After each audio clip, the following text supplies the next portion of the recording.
to Tamil Gospel Tabernacle channel. Glory be to God's holy name. இரண்டாம் தெசலோனிக்கேயர் 3ஆம் அதிகாரம் 16ஆம் வசனத்தை வாசிக்க கேட்கலாம். Let us turn to read 2 Thessalonians chapter 3 and verse 16. சமாதானத்தின் கர்த்தர் தாமே எப்பொழுதும் சகல விதத்திலும் உங்களுக்கு சமாதானத்தை தந்தருளுவாராக. கர்த்தர் உங்கள் அனைவரோடும் கூட இருப்பாராக. Now the Lord of peace himself give you peace always by all means. The Lord be with you all. கர்த்தருடைய பரிசுத்த நாமத்துக்கு மகிமை உண்டாவதாக. Glory be to God's holy name. இந்த இடத்திலே கர்த்தர் சமாதானத்தின் கர்த்தர் என்று தன்னை வெளிப்படுத்துகிறார். Here the Lord reveals himself as the Lord of peace. நம்முடைய ஜனத்துக்கும் சகல விதத்திலும் அவர் சமாதானத்தை தந்தருளுவாராக என்று சொல்லப்பட்டிருக்கிறது. And may himself grant you peace by all means. மனித வாழ்வில் மனிதனுக்கு தேவை சமாதானம். What is needed for man in his life is peace. நம்மில் எத்தனை பேர் சமாதானமா இருக்கிறோம் என்று நமக்கு தெரியாது. We do not know how many of us are peaceful. ஆனால் புதிய ஏற்பாட்டு சபை சமாதானமா இருக்க வேண்டும் என்று தேவன் வாஞ்சிக்கிறார். But the Lord desires of the New Testament church that they be peaceable. இன்றைக்கு சமாதானம் என்பது ஒரு கேள்விக்குறியாக இருக்கிற ஒரு காலம். Today these are the times when peace is a question mark. ஜாதிகளுக்குள் சமாதானம் இல்லை. Peacelessness among nations. தேசங்களுக்குள்ளே சமாதானம் இல்லை. Peacelessness among தலைவர்களுக்குள்ளே சமாதானம் இல்லை. Peacelessness among leaders. ஆட்சியில் இருக்கிறவர்களுக்குள்ளே சமாதானம் இல்லை. Peacelessness among the rulers. இப்பொழுது பூமியிலே எங்கேயும் சமாதானத்தை தேடி பார்க்க முடியவில்லை. And we cannot search and find out peace anywhere in the world. ஆனால் வேதம் என்ன சொல்லுகிறது? But what is the word of God? ஒரு தேவனுடைய பிள்ளை சமாதானம் உடையவனாக இருக்கும்படியாகவே அவன் அழைக்கப்பட்டிருக்கிறார். A child of God is called to be at peace. ஏனென்றால் நம்முடைய அழைப்பு சமாதானத்தின் அழைப்பு. Because his calling is of peace. இன்றைக்கு எத்தனை பேருக்குள்ள இந்த காலை வேளையிலே சமாதானம் இருக்கிறது? Today how many of you have peace within you this morning? நம்மில் அநேகர் ஒரு சூழ்நிலையிலே வாழ்ந்து கொண்டு வருகிறோம். Many of us are just living according to இன்னைக்கு situations. அநேக குடும்பங்களிலே பிரச்சனைகளை நாம் கண்கூடாக பார்க்கிறோம். Many families have their problems which we see. ஆனாலும் அவர்கள் பெயரளவிலே சேர்ந்து வாழுகிறார்கள். But still they for name's sake அதுக்கு join. காரணம் என்ன?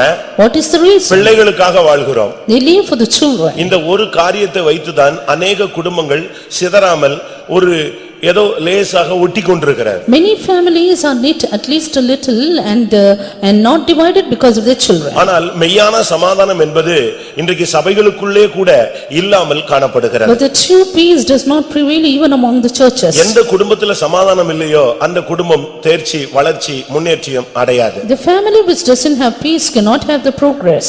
எந்த ஒரு தனிப்பட்ட மனிதனுக்குள்ளே சமாதானம் இல்லையோ அவன் வளர்ச்சி அடைய மாட்டான். An individual who doesn't have peace cannot have the growth. எந்த சபையிலே சமாதானம் இல்லையோ அந்த சபை வளராது. The church which is not at peace cannot increase. இதை நீங்கள் சரியான விதத்தில் புரிந்து கொள்ள வேண்டியது அவசியம். Understand this in a right way. ஒரு தேவனுடைய பிள்ளை சமாதானம் இல்லாவிட்டால் அவனுடைய வாழ்க்கையிலே முன்னேற்றத்தை நாம் காண முடியாது. A child of God without peace cannot have progress. அப்போஸ்தலரின் நடபடிகளை நாம் பார்க்கும் பொழுது Turning to Acts of the Apostles. சபைகளுடைய வளர்ச்சியை பற்றி அங்கே சொல்லப்பட்டிருக்கிறது. Here it is said about the growth of the church. எப்படி அந்த சபைகள் வளர்ச்சி அடைந்தது? How did the church grow? அப்போஸ்தலர் 9ஆம் அதிகாரம் 34ஆம் வசனத்தை பார்க்கும் பொழுது Acts 9 in verse 31. அப்பொழுது யூதேயா கலிலேயா சமாரியா நாடுகளில் எங்கும் சபைகள் சமாதானம் பெற்று பக்தி விருத்தி அடைந்து கர்த்தருக்கு பயப்படுகிற பயத்தோடும் பரிசுத்த ஆவியின் ஆறுதலோடும் நடந்து பெருகின. Then had the churches rest throughout all Judea and Galilee and Samaria and were edified and walking in the fear of the Lord and in the comfort of the Holy Ghost were multiplied. இங்க தமிழ்ல சொல்லி இருக்கிறது அவைகள் சமாதானம். முதலாவது சபை வளர்ச்சி அடையணும்னா அங்க சமாதானம் இருக்க வேண்டும். As in Tamil, first of all there should be peace for the growth of the church. தேவனுடைய ராஜ்யத்தை குறித்து அங்கே வேதம் சொல்லும் பொழுது When the word of God says about the kingdom of God, தேவனுடைய ராஜ்யம் புசிப்பும் குடிப்பும் அல்ல. kingdom of God is not meat or அது drink. நீதியும் சமாதானமும் பரிசுத்த ஆவியினால் உண்டாகும் சந்தோஷம் என்று சொல்லப்பட்டிருக்கிறது. But it is righteousness, peace and joy of the Holy நான் Ghost. இன்றைக்கு இந்த கூட்டத்திலே கர்த்தர் உங்களுக்கு கொடுக்கிற மெசேஜ் சகலவித சமாதானம். Therefore the message that God gives you this morning is peace at all சும்மா means. பொதுவான சமாதானத்தை உங்களுக்கு அருள்வாராக அப்படின்னு நான் பிரசங்கம் பண்ண விரும்பல. I don't want to preach that may the Lord grant you a general peace. அது நீங்க ஈஸியா அதை மெயின்டைன் பண்ணிட்டு வரீங்க. And you find it very எப்படி? easy. சமாதானம் சமாதானம் என்று சொல்லி என் ஜனத்தின் காயத்தை மேல் பூச்சாய் என்ன செய்கிறார்கள்? பூசுகிறார்கள். And they say peace, peace and outwardly cover the bruising. நான் தர்மபுரியில ஒரு வீட்டுக்கு போயிருந்தேன். I went to a house at Dharmapuri. நான் அங்க ஊழியம் செய்ய போறது. When I was ministering there. வீட்ல எப்பவுமே புகைஞ்சிட்டே இருக்கும். Always there would be smoking up. ரெண்டுக்கும் எப்படி கல்யாணம் கட்டி வச்சாங்கன்னு தெரியல. எலியும் பூனையும் கட்டி வச்சிட்டாங்க. Clash between the rat and the cat. அந்த ஆளு அவர் பெரிய officer. And he was a big officer. But போகும்போது அந்த அம்மா மேல பயங்கர சந்தேகம், அதனால கதவை பூட்டி சாவி எடுத்துட்டு இவரு 70 கிலோமீட்டர் போயிடுவாரு. He would have a terrible doubt over the woman and then go away 70 kilometers locking up the door. அந்த சிஸ்டர் ஒண்ணும் பெரிய அழகியும் கிடையாது, ஆனாலும் இந்த ஆளுக்கு அது அழகியாக தான் இருந்திருக்கு, என்னன்னு தெரியல. That sister was not that beautiful, but that was to that man. ஆனாலும் அந்த சந்தேக spirit. But still he had the doubting but அதுக்கு spirit. பிறகு அவங்க டெவலப் ஆயிட்டாங்க, திருப்பி கொஞ்ச நாள் சந்தேகம் போயிடுச்சு. ஆனாலும் பிள்ளைகள் வளர்ந்த உடனே அந்த வித்தியாசங்கள் இருந்து கொண்டே இருந்தது. After the few days passed away, the doubts went away, and even after the children were born, the doubts prevailed a little. ஒரு நாள் விசிட்டிங் போயிருக்கும் பொழுது எப்படி இருக்கீங்க, சமாதானமா இருக்கீங்களா அப்படின்னு கேட்டேன். One day when I went for a visiting, I asked, "Are you at peace?" உடனே அவர் சொன்னார், ஆமாமா நாங்க நல்லா சமாதானமா இருக்கோம் So அப்படின்னு. he said, "Yes, we are." இல்ல கரெக்ட்டா சொல்லுங்க என்ன. I told him, "Say pastor correctly." Brother அதை விட்டுருங்க பிரதர், சமாதானமா தான் இருக்கோம். Brother, just leave it, we are at peace. அந்த அம்மா எனக்கு காபி போட்டுட்டு அங்க இருந்து சொல்லுது, சும்மா என்னத்தையே சொல்றாரு அந்த ஆளு அப்படிங்குது. That mother in the kitchen, she is shouting, saying that man is saying simply. இப்படிதான் अनेக குடும்பங்கள் ஓடிட்டு இருக்கு. This is how many families are running. சமுதாயத்துக்காக, For the sake of society, மதிப்புக்காக, for respect, கௌரவத்துக்காக. for regard. இன்னைக்கு अनेகர் ஒரு ஒரே வீட்ல ஒரே கார்ல ஒரே வண்டியில வர்ற மாதிரி ஒரு ஃபோக்கஸ் பண்றாங்க. Today many just pretend to act in going in one car as though they are one. ஆனால் தேவனுடைய ராஜ்யம் உனக்குள் வந்திருந்தால் அது சமாதானம். But if the kingdom of God is within you, it is peace. நான் இந்த சமாதானத்தை பத்தி பேசும் பொழுது சகல விதமான சமாதானத்தை இன்றைக்கு உங்களுக்கு பேச ஆவியானவர் ஏவுகிறார். About peace, the Spirit of God wants to speak to you about peace by all means. நான் ஒரு மெசேஜோட இங்க வந்துட்டேன். I came with a message here. But இப்ப இன்னொரு மெசேஜ் பின்னாலேயே வந்துருச்சு. But another message came behind. அதனால அதை ஒதுக்கிட்டு இத பேசுறேன். Therefore I just got rid of that. நான் எதுக்காக இத பேசுகிறேன்? Why am I speaking தேவன் this? இன்றைக்கு சபைக்குள்ளே ஒரு பூரண சமாதானத்தை விரும்புகிறார். Yes, God expects perfect peace in the church. அதாவது சமாதானங்கிறது வந்து சும்மா எப்படினாலும் சமாதானமாயிக்கலாம், சிரிச்சுக்கலாம், கையை கொடுத்துக்கலாம், பார்த்துக்கலாம், பேசிக்கலாம், ஒரே வீட்ல சாப்பிட்டுக்கலாம், வாழ்ந்துக்கலாம். ஆனா அது சமாதானம் அல்ல. Peace is not by any way just shaking hands together, laughing, smiling and living in the same house. நீங்க மேனேஜ் பண்றீங்க. That you try to manage. ஆனா அது உண்மையான சமாதானம் அல்ல. But that is not the genuine. அதனால தான் எரேமியா 33:6 பார்க்கும் பொழுது That is why when we see Jeremiah 33:6. ஆண்டவர் என்ன சொல்லுகிறார்? What does the Lord say? நான் அவர்களுக்கு சௌக்கியத்தையும் ஆரோக்கியத்தையும் வரப்பண்ணி I will cause you to have health and cure. பரிபூர்ண சமாதானத்தை வெளிப்படுத்துவேன். And reveal unto you perfect peace. அவர் வெளிப்படுத்துகிற சமாதானம் என்ன? The peace that he reveals.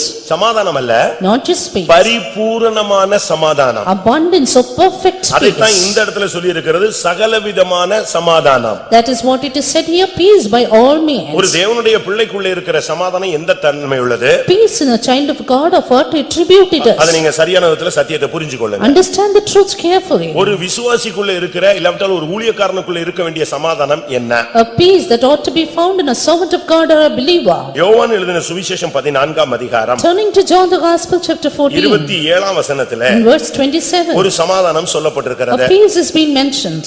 சமாதானத்தை உங்களுக்கு வைத்து போகிறேன், என்னுடைய சமாதானத்தையே உங்களுக்கு கொடுக்கிறேன். உலகம் கொடுக்கிற பிரகாரம் நான் உங்களுக்கு கொடுக்கிறதில்லை. உங்கள் இருதயம் கலங்காமலும் பயப்படாமலும் இருப்பதாக.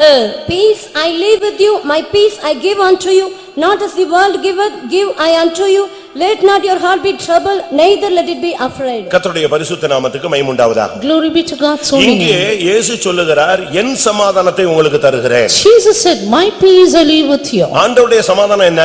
What is his peace? சிலுவையில் கூட சமாதானம். The peace at cross. அப்படி ஒரு சமாதானம் இருக்கு பிரியமானவர்களே. Yes, beloved, there is a peace. இயேசு சொன்னாரு, இயேசு இந்த பூமியை விட்டு போகும்போது கொடுத்து விட்டு போன ஒரே ஒரு சொத்து என் சமாதானத்தை உனக்கு கொடுத்தது.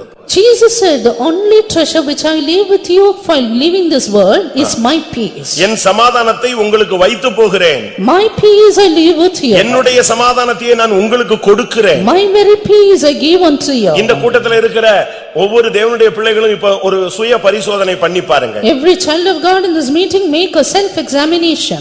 ஆண்டவர் அன்றைக்கு ஞானஸ்நானம் எடுக்கும் பொழுது கொடுத்த சமாதானம் இன்றைக்கு உனக்குள் இருக்கிறதா? That peace which the Lord gave you at water baptism, do you have it still today? அபிஷேகம் பெற்ற பொழுது கிடைத்த அந்த சமாதானம் உனக்குள் இப்பொழுது இருக்கிறதா? That peace during the time you were anointed, do you have it? இயேசுவை தெய்வமாக ஏற்றுக்கொண்ட பொழுது உன்னுடைய ஆத்துமாவுக்குள்ளே வந்த சமாதானம் இன்றைக்கு இருக்கிறதா? The peace you got in your soul when you accepted Jesus, do you have it today? இயேசு கொடுத்த சமாதானம் எனக்குள்ள இருக்குன்னு சொல்றவங்க கை வைத்துங்க. இதுல இந்த ஒரு குரங்குக்குள்ள போட்ட உடனே எல்லா குரங்கு நிச்சயம் ஆரம்பிச்சது, படபடன்னு போட்ட மாதிரி பாக்குறாங்க அப்படியே கையை பாக்குறாங்க, ஏறுதா இறங்குதா. உண்மை இல்லைங்கிறதா சத்தியம். No, we don't have is the truth. இயேசு கொடுத்த சமாதானம் இருந்தா உன்னுடைய வாழ்க்கை எவ்வளவு மகிழ்ச்சியாக எவ்வளவு நிம்மதியாக எவ்வளவு அருமையாக அமைந்திருக்கும். If we have the peace that Jesus gave us, then how beautiful our love would I be. நீ என்னத்தெல்லாமோ வாழ்க்கையில தொலைச்ச, இப்ப இயேசு கொடுத்த சமாதானத்தையும் தொலைச்சிட்டு உட்கார்ந்திருக்கிற. And you have lost what you have in your life and even the peace he gave you. இயேசுவின் சமாதானம் எப்படிப்பட்டது தெரியுமா? You know the peace of Jesus. கடல் கொந்தளிக்கிறது, The sea காற்று trembles, அடிக்கிறது, the wind beats, தண்ணீர் கப்பல்ல போட்ல ஏறிக்கிட்டே இருக்கிறது. the water is getting into the ship. சீசர்கள் எல்லாம் போட்டு கத்தி கூச்சல் போட்டு கதறாங்க. Disciples are crying. இயேசு இவைகளின் மத்தியில எப்படி இருந்தார்? How was Jesus? இளைப்பாறிக் கொண்டிருந்தார். Was resting. சிலுவையில அவரை பார்த்து எல்லாரும் கண்ணீர் வடிச்சாங்க. Everyone sorrowed and shed tears ஆனா looking at அவர் him. அந்த சிலுவையில தீர்க்கதரிசனத்தை எப்படி நிறைவேற்றலாம்ங்கற கருத்துடையவராக இருந்தார். But he on the cross was urged about fulfilling the சமாதானத்தை promise. பத்தி சும்மா நம்ம பிரசங்கம் பண்றோம் கேக்குறோம், ஆனா சமாதானத்தை மெயின்டைன் பண்ணலன்னா பரலோகம் கிடையாது. We just hear and speak about peace, but if we don't maintain it, we have no heaven. இன்னைக்கு எல்லாரும் ஒரு வசனத்தை பிடிச்சு வச்சிருக்கிறோம். Today all just hold one word. கூடுமானால் யாவரோடும் சமாதானமாய் இருக்க கடவோம். And let us follow peace if possible. அப்ப கூடலன்னா என்ன அர்த்தம்? If not, உன்னால முடியலன்னா என்ன அர்த்தம்? if not possible with you, நீங்க அப்படித்தான் அநேகர் எடுத்துக்கொள்கிறார்கள். you only take things that way. ரோமர் 12:13-18. Romans 12:18. கூடுமானால் உங்களால் ஆன மட்டும் எல்லா மனுஷரோடும் சமாதானமாயிருங்கள். அது என்ன கூடுமானால்? If it be possible. இன்னைக்கு அநேக தேவனுடைய பிள்ளைகளுக்கு கூடுமானால்ங்கற அந்த வசனம் ரொம்ப பிடிச்சிருக்கு. For many children of God, they like this verse. என்னடா முடிஞ்சா செய்யலாம் இல்லனா விட்டுறலாம் அப்படி நம்ம யோசிக்கிறோம். Because they think if possible we can live like ஆனா that. கர்த்தர் இந்த காலைவேளையில உன்னோடும் என்னோடும் பேச வருகிற வார்த்தை என்ன? சகலவிதமான சமாதானம். But this morning the Lord wants to speak to you and me about the peace by all means. நீங்க பிள்ளைகளா இருக்கலாம், பெற்றோரா இருக்கலாம், மாமியாரா இருக்கலாம், மாமனா இருக்கலாம், ஏதோ ஒரு ஸ்தானத்துல ஒரு பெயரளவுல குடும்பத்துல ஒரு பொறுப்புல இருக்கலாம். You may be parents or children or in-laws or in some responsibility in your family. ஆனா உனக்குள்ள சமாதானம் இருக்கா? But do you have peace within business you? நல்லா இல்லாம போட்டும், ஆனா உன் சமாதானம் கெட்டு போக கூடாது. Your business might go away but not your கடல் peace. கொந்தளிக்கட்டும், உன் சமாதானம் உன்னை விட்டு போக கூடாது. Sea may turmoil but not your peace. அதனாலதான் என்னுடைய சமாதானத்தை கொடுக்கிறேன், அது உலகம் கொடுக்கிற பிரகாரமா நான் கொடுக்கிறது இல்ல, வித்தியாசமான விதத்தில் நான் உனக்கு கொடுக்கிறேன். Therefore Jesus says, my peace I give unto you, not as the world giveth but a different one. ஏனென்றால் ஆண்டவருடைய நாமம் சமாதான பிரபு. Because the name of our God is Lord, a Prince of Peace. நமக்கு சமாதானத்தை கொடுக்கும்படியாகவே அவர் சமாதானத்தை உண்டு பண்ணும் ஆக்கினையை ஏற்றார் என்று ஏசாயா 53 சொல்லுகிறது. Isaiah 53 says, the chastisement of peace was laid upon him, that he might grant us peace. ஏசாயா 53:5 என்ன சொல்லுகிறது? Isaiah 53:5. சமாதானத்தை உண்டு பண்ணும் ஆக்கினையை அவர் தன்மேல் ஏற்றார். Chastisement of peace was laid upon him. அவர் சமாதான காரணர். He is the author of peace. ஒரு மனைவி சமாதான காரணியாக இருக்கணும். A wife should be the author of peace. ஒரு மனைவி, A wife. ஒரு புருஷன் சமாதான காரணராக இருக்கணும். A husband should be the author of peace. நம் பிரச்சனைகளுக்கு காரணராக இருக்க கூடாது, சமாதானத்துக்கு நாம் காரணராக இருக்க வேண்டும். We should not be the cause of problems but the cause of peace. மீகா 5:5 அவர் சமாதான காரணர் என்று சொல்லப்பட்டிருக்கிறது. Micah 5:5 says he is the author of peace. எபேசியர் 2:4 பார்க்கும் பொழுது, 2:14 பார்க்கும் பொழுது, Ephesians 2:16 we see அவர் சமாதான காரணராகி மாறினார். that he became to make the அருமையான peace. சகோதரனே சகோதரியே, Beloved brother sister, நீ ஒரு சமாதான புருஷனாக இருக்க வேண்டும். you should be a man of peace. நீ ஒரு சமாதான மனைவியாக இருக்க வேண்டும். You should be a woman of peace.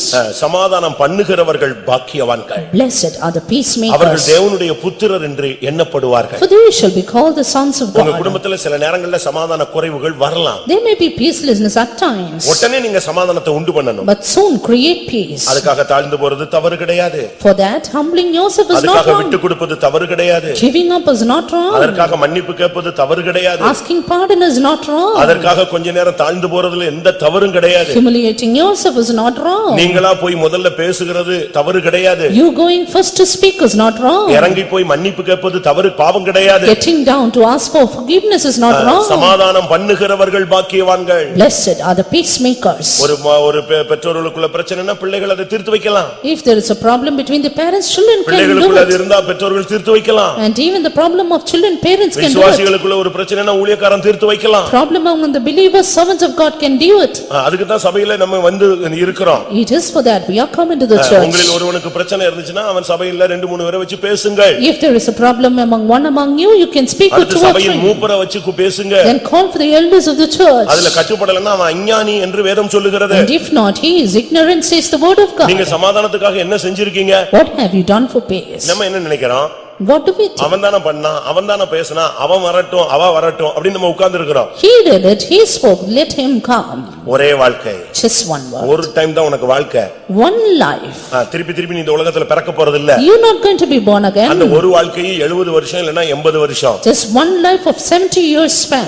அத ஒழுங்கா வாழ்ந்துட்டு போக தெரியலன்னா நீ இந்த உலகத்துல உன்னை கொண்டு வந்ததுல அர்த்தமே இல்ல. If you are unable to live it well, no use of coming into the world. கொஞ்ச கால வாழ்க்கையை சமாதானத்தோடு வாழ்ந்து முடிச்சிருங்க. Just a life of few days, live it with peace. சமாதானம் இல்லாத தேசத்துல சமாதானம் இருக்கிற காலங்களிலேயே நீங்கள் அடைக்கலத்தை தேடுகிறீர்கள். If in the land where there is no peace, you speak for trust. இன்னைக்கு பாருங்க अनेகர் சமாதானம் இல்லாம தான் வந்திருக்கீங்க. Today many are come with peacelessness. நான் இந்த சகலவிதமான சமாதானத்தை உங்களுக்கு முன்பாக வைக்க வாஞ்சிக்கிறேன். I want to speak about the peace by all means. அது என்ன ஆண்டவருடைய அவர் சொல்றார் ஏன் சமாதானத்தை உனக்கு வச்சிருக்கிறேன். Jesus said, my peace I leave with you. ஆண்டவருடைய சமாதானம் உனக்குள்ள இருந்தா நீ கலங்கவே மாட்டாய். If the peace of God is with you, you will not be troubled. பழைய ஏற்பாட்டிலும் சரி புதிய ஏற்பாட்டிலும் சரி. And both in the Old and New Testament. நீ பாவத்தோடு மாத்திரம் தான் காம்ப்ரமைஸ் பண்ண கூடாது. You should not compromise only with sin. பிசாசோடு மட்டும் தான் நீ காம்ப்ரமைஸ் பண்ண கூடாது. Do not compromise only with the devil. யெசபேலோடு யெகூவால் சமாதானம் பண்ண முடியவில்லை. And Jehu could not be at peace with Jezebel. அதுக்கு அவன் சொன்ன காரணம் என்ன?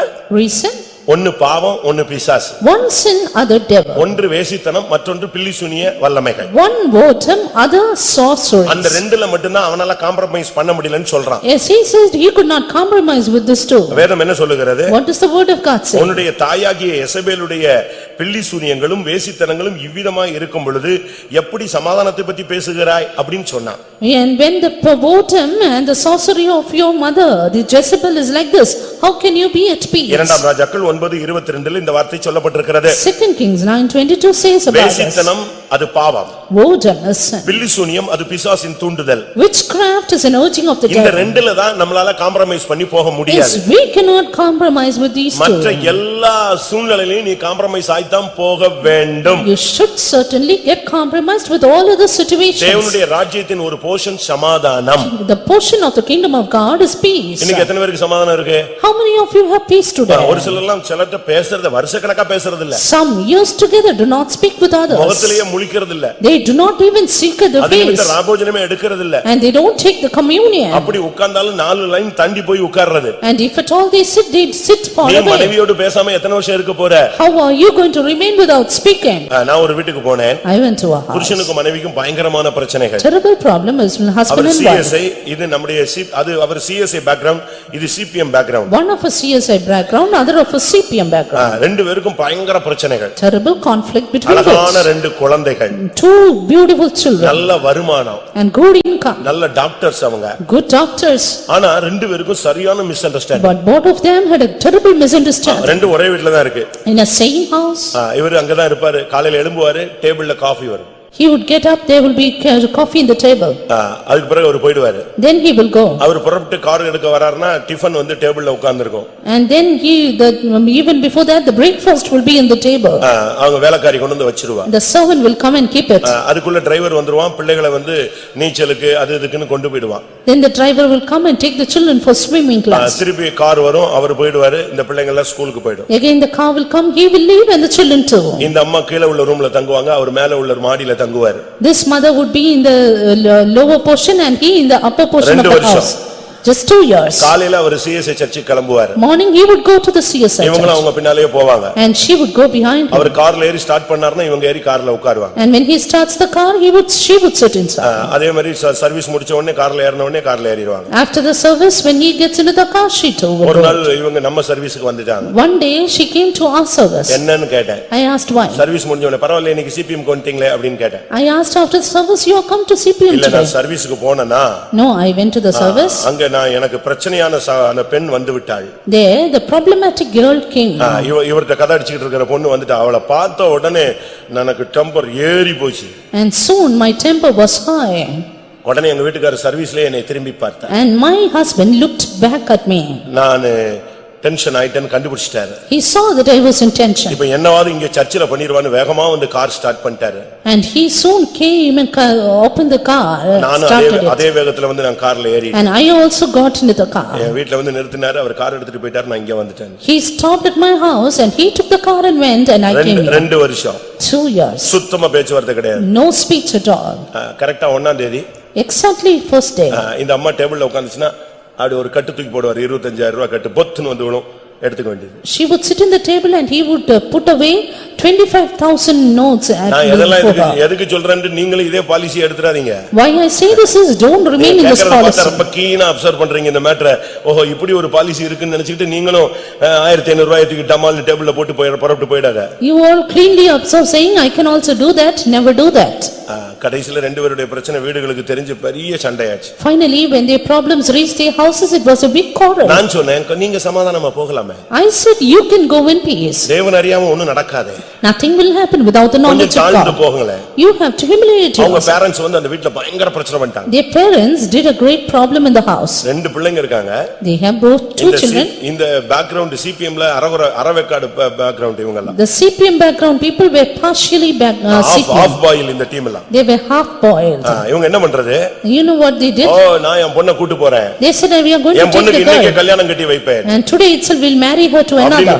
குதின்னு குதிச்சிட்டாரு அம்மாவும் அப்பாவும். The father and the mother they started to jump like that. ஏறி போச்சு. Pressure was high. இப்ப ஃபேத்தமுக்கு வந்தாங்க. Now they gave to the faith. இப்படி என் பையன் என் மகளை இப்படி பண்ணிட்டான்டாள். That boy did to my girl like this. அமைதியா இருங்க கொஞ்சம். I said keep silent. கொஞ்ச நேரம் இருந்தாங்க, திருப்பி ஜெபிச்சு விட்டு போயிட்டாங்க. And we prayed and sent them away. இந்த 2-3 வாரம் இவ இப்படி கோயிலுக்கு கோவிச்சிட்டு வந்தாளே. But 2-3 weeks she came to the faith home getting angry இந்த there. இடத்துல அவளோடு கர்த்தர் இடைப்பட்டிருக்கிறார். There the Lord dealt with her. நீ தாழ்ந்து போ. You humiliate yourself. You give up. நீ மன்னிச்சிரு. You forgive. இப்படிலாம் அவள்ட்ட கொஞ்சம் ஆவியானவர் இடைப்பட்டிருக்கார். Yes, the Spirit of God dealt with her.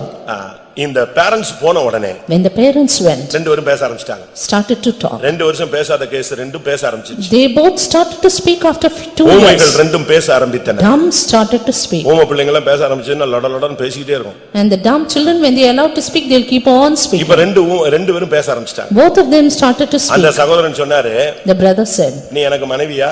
Are you my உங்க wife? அப்பா அம்மாவுக்கு மகளா? அத ஃபர்ஸ்ட் எனக்கு சொல்லு. Are you my wife or the daughter of your father and mother? First post எது உனக்கு? What is the first post? நீ ஏன் மனைவி? You are my wife. ரெண்டாவது தான் உனக்கு அம்மா அப்பாங்க. Only daughter to your அந்த parents. ஸ்தானத்தை விட்டுட்டு நீ இங்க வந்துட்ட. ஏன் மகள்ங்கற ஸ்தானத்தை விட்டு மனைவிங்கற ஸ்தானத்துக்கு வந்துட்ட. From being their daughter you come to my wife. உங்க அம்மா அப்பா என்னை ரொம்ப இன்சல்ட் பண்ணிருக்காங்க. Your parents have insulted me. அதனால கோவம் வரும்போது உங்க அப்பாவை ஏசிக்கிட்டே இருப்பேன். நீ வந்து ஏன் கூட நின்னுட்டு அமைதியா இருந்தா போதும். நீ சண்டைக்கு வர்றதனால தான் இவ்வளவு பிரச்சனை நடக்குது. Therefore all the time I am angry I will keep getting angry with your parents but you have to remain silent. கொஞ்ச நேரம் silent. கத்த விட்டுரு.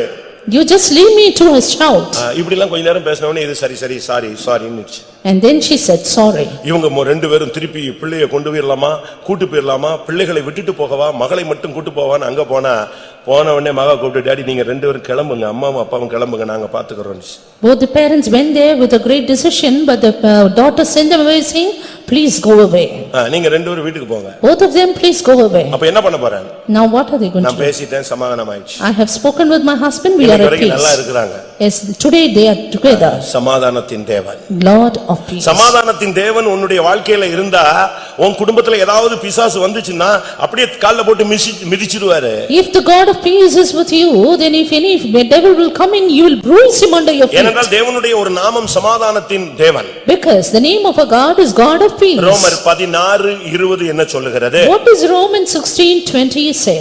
சமாதானத்தின் தேவன் சீக்கிரமாய் சாத்தானை உங்கள் கால்களின் கீழே நசுக்கி போடுவார். எனக்கு இந்த சீக்கிரமாய்ங்கிறது இந்த சர்வீஸ் முடியறதுக்குள்ள நசுக்கிட்டா கூட நல்லா இருக்கும்னு யோசிக்கிறேன். Shortly, and I desire it would be before the service is over.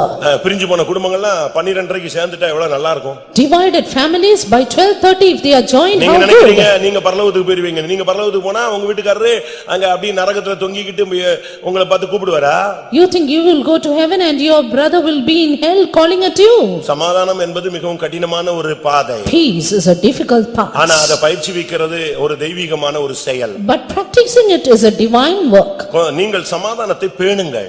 And you keep a pace. சமாதானத்துக்காக நீங்க என்னனாலும் செய்யறதுக்கு ரெடியா இருங்க. Be ready to do anything for peace. மனிதனும் தேவனும் பிரிந்து விட்டார்கள். Man and God got separated. ஒரு பெரிய நடுச்சுவர் எழும்பி விட்டது. There was a wall of partition. இந்த நடுச்சுவரை உடைச்சாதான் தேவனும் மனிதனும் சந்திக்க முடியும். But to make that partition and God and man can meet. இந்த நடுச்சுவரை தகர்க்கணும்னா in order to break the wall. இயேசு கிறிஸ்து இந்த உலகத்துல வந்து சிலுவையை சுமக்கணும். Jesus Christ should bear the cross in the world. முள்முடி சூட்டப்படணும். He should be crowned with thorns. கைகளிலும் கால்களிலும் ஆணிகள் nailed அடிக்கப்படணும். on his hands and feet. விலாவிலே குத்தப்படணும். smote on his breast. ஒவ்வொரு சொட்டு இரத்தத்தையும் சிந்தணும். and shed his blood. அவருடைய முதுகெல்லாம் உழப்பட வேண்டும். and his back should be plowed. அப்படிப்பட்ட ஒரு மரணம் ஏற்பட்டாதான் இந்த நடு பகையாக நிற்கிற நடுச்சுவர் உடையும். only if he has that death then this wall of partition be broken. அப்ப நீ சமாதானத்துக்காக என்ன செய்யணும்? what ought you to do for peace? அவசியப்பட்டா நீ சிலுவையில தொங்க வேண்டியது இருக்கும். if necessary hang on the cross.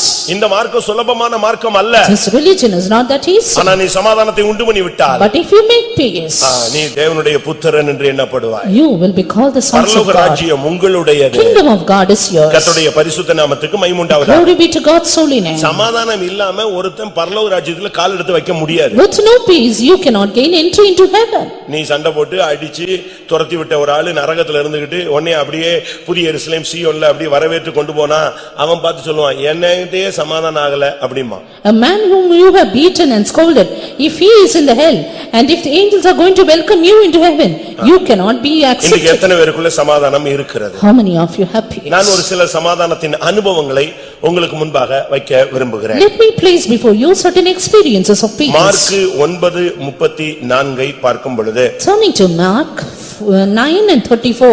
வேதம் என்ன சொல்லுகிறது? what is the word of God? ஒரு மனிதனுடைய வியாதி நீங்கும் பொழுது அவனுக்கு சமாதானம் உண்டாகிறது.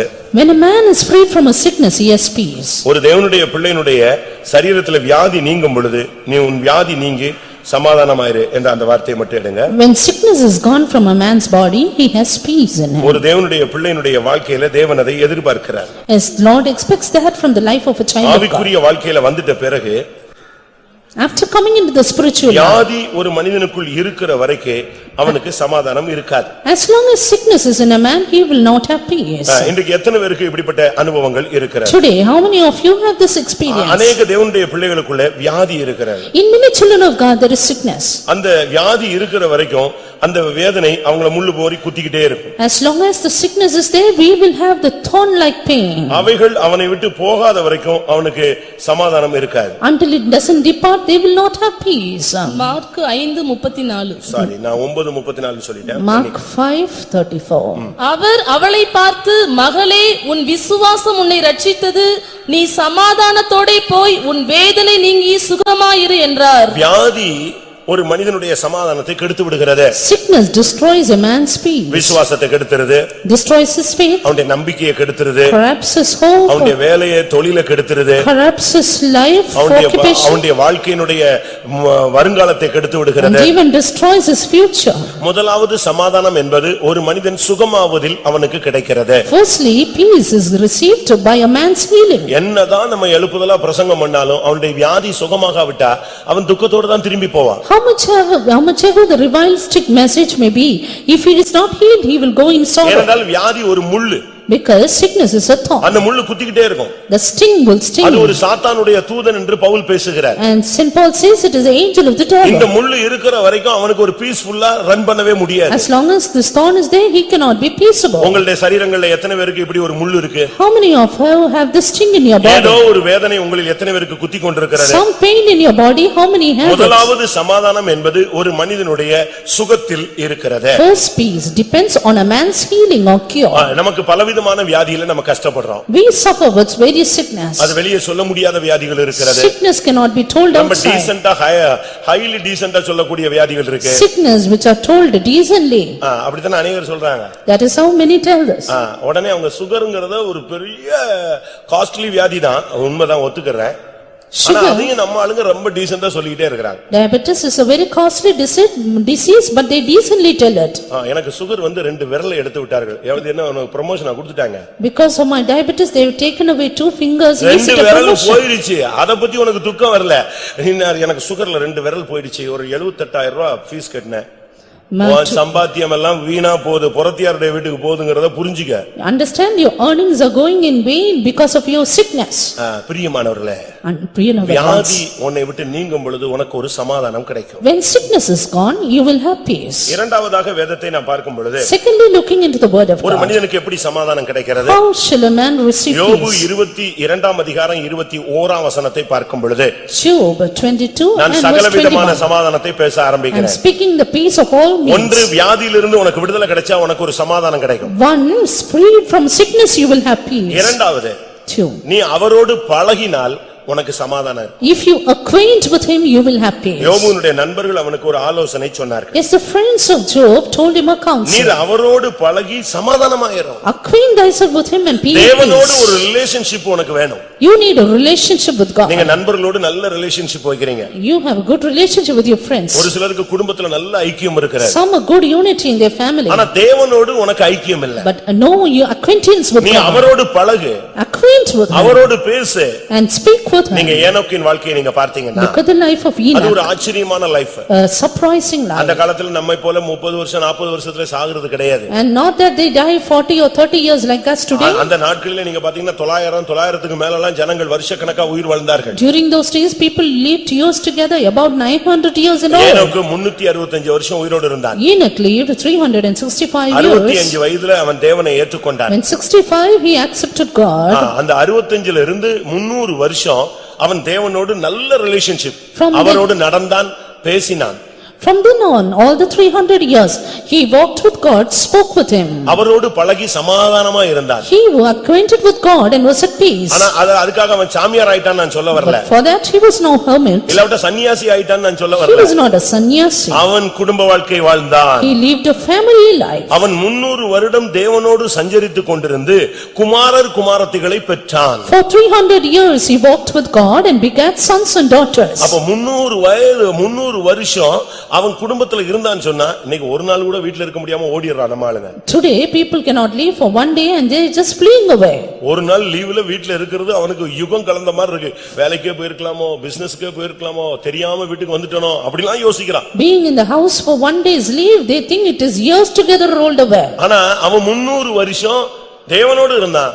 குடும்பத்திலேயும் ஒரு அருமையான வாழ்க்கை வாழ்ந்தான். But you know, Enoch lived with God 300 years and lived a good அவன் family life. எடுத்துக்கொள்ளப்படக்கூடிய சபையினுடைய விசுவாசியினுடைய அடையாளம். And that is a true symbol of a true அப்படியே believer. அவன் தேவனோடு போய்கிட்டு இருக்கும் பொழுதே காணப்படாமல் போய்விட்டான். He was like that walking, he was not. எப்படி ஒரு லைஃப் வாழ்ந்திருக்கான்னு நீங்க பாருங்க. Look at his beautiful life. அவன் மனைவியோடு 300 வருஷம் 365 வருஷம் வாழ்ந்திருக்கான்னா எந்த அளவு லைஃப அழகா மெயின்டைன் பண்ணிருக்கான்னு பாருங்க. See how beautifully he would have maintained his life when he walked with God as well with his wife. அந்த பிள்ளைகள் எல்லாம் எப்படி இருந்திருப்பாங்க? How his children would have been. அந்த குடும்பத்தை எவ்வளவு அருமையாக தெய்வீகத்துல கொண்டு வந்திருக்கான். How divine his family would have been. நீங்க யோசிச்சு பாருங்க நம்முடைய குடும்பங்களுடைய நிலவரம். Just think the state of a family நீ today. அவரோடு பழகி சமாதானமாயிரு, அப்பொழுது உனக்கு நன்மை வரும். Acquaint thyself with him and be at peace, and then you shall have தெய்வத்தோடு நீ goodness. பழகி நல்ல ஒரு சமாதானத்தோடு நீ வாழ்ந்தால் உனக்கு நன்மை வரும் என்று வேதம் சொல்லுகிறது. If you acquaint with God and live at peace with him, you will have goodness in your life. உன்னுடைய வியாதியை கர்த்தர் இன்றைக்கு நீக்கி உனக்கு சமாதானத்தை தருவாராக.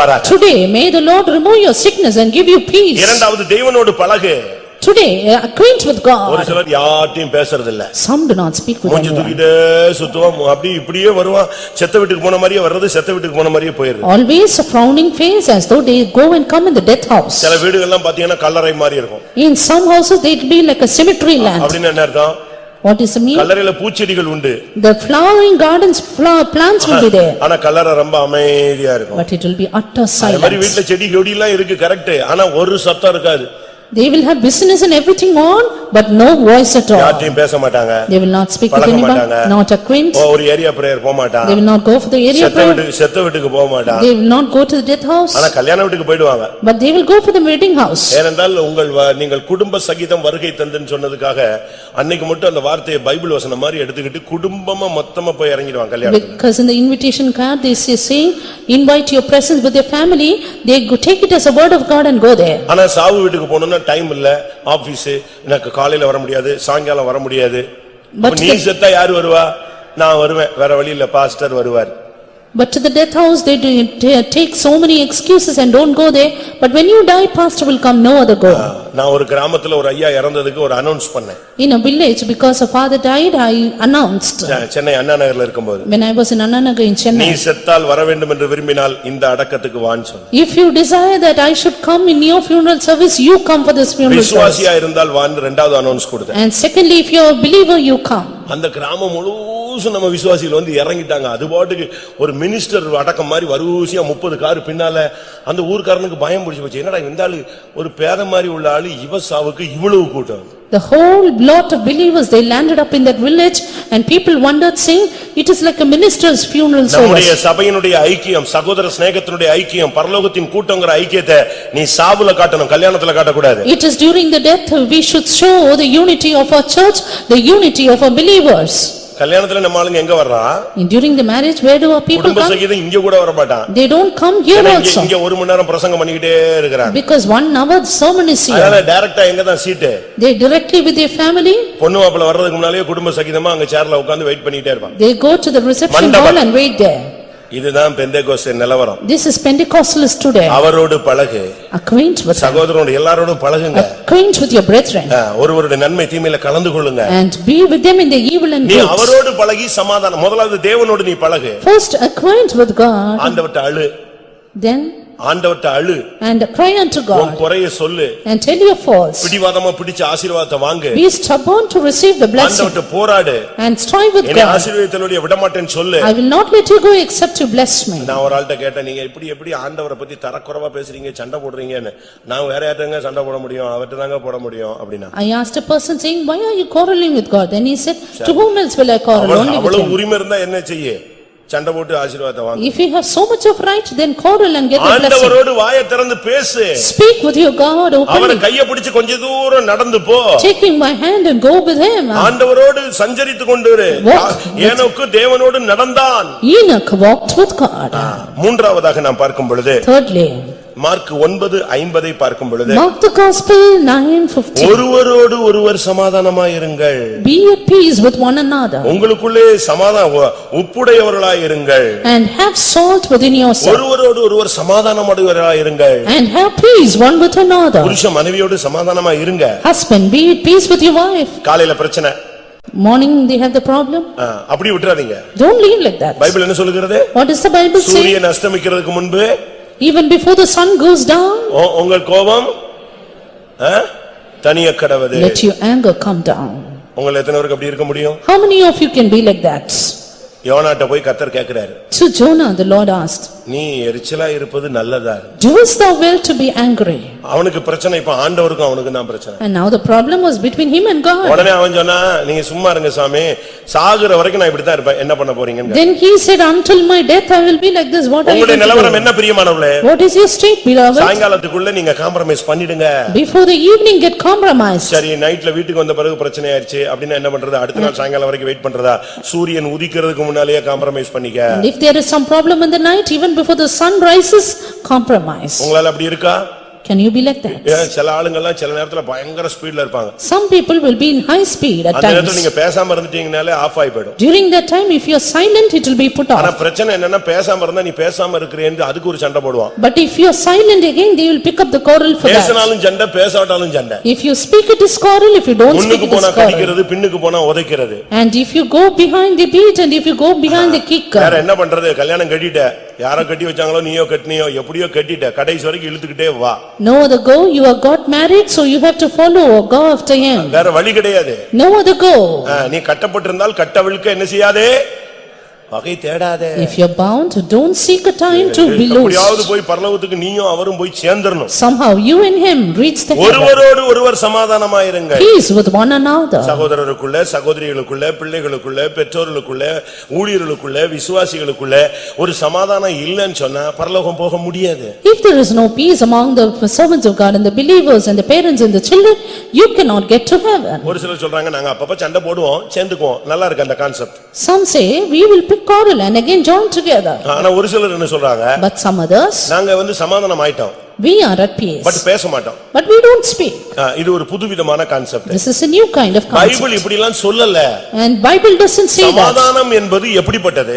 What kind is peace? ஒரு தேவனுடைய பிள்ளை ஒருவரோடு ஒருவர் இயேசுவை போல சமாதானம். அது அந்த சமாதானத்தை நம்ம தேவன் கொடுத்திருக்கிறார். A child of God should be at peace with one another like Jesus. சிலுவையில அறையும்படியாக காட்டி கொடுக்கிற மனுஷன் வர்றான். ஸ்நேகிதனே அப்படினு பேசினார். That man who wants to betray Jesus to be crucified is coming and he said friend. தொங்க விட்டுட்டாங்க. They hanged him on the cross. அங்கிருந்து சொன்னாரு பிதாவே இவர்களை மன்னியும். From there he said, Father, forgive them. பிரசங்கம் பண்றது எனக்கு ரொம்ப இன்ட்ரஸ்டா இருக்கு, கேக்குறது உங்களுக்கு அதை விட இன்ட்ரஸ்டா இருக்கு.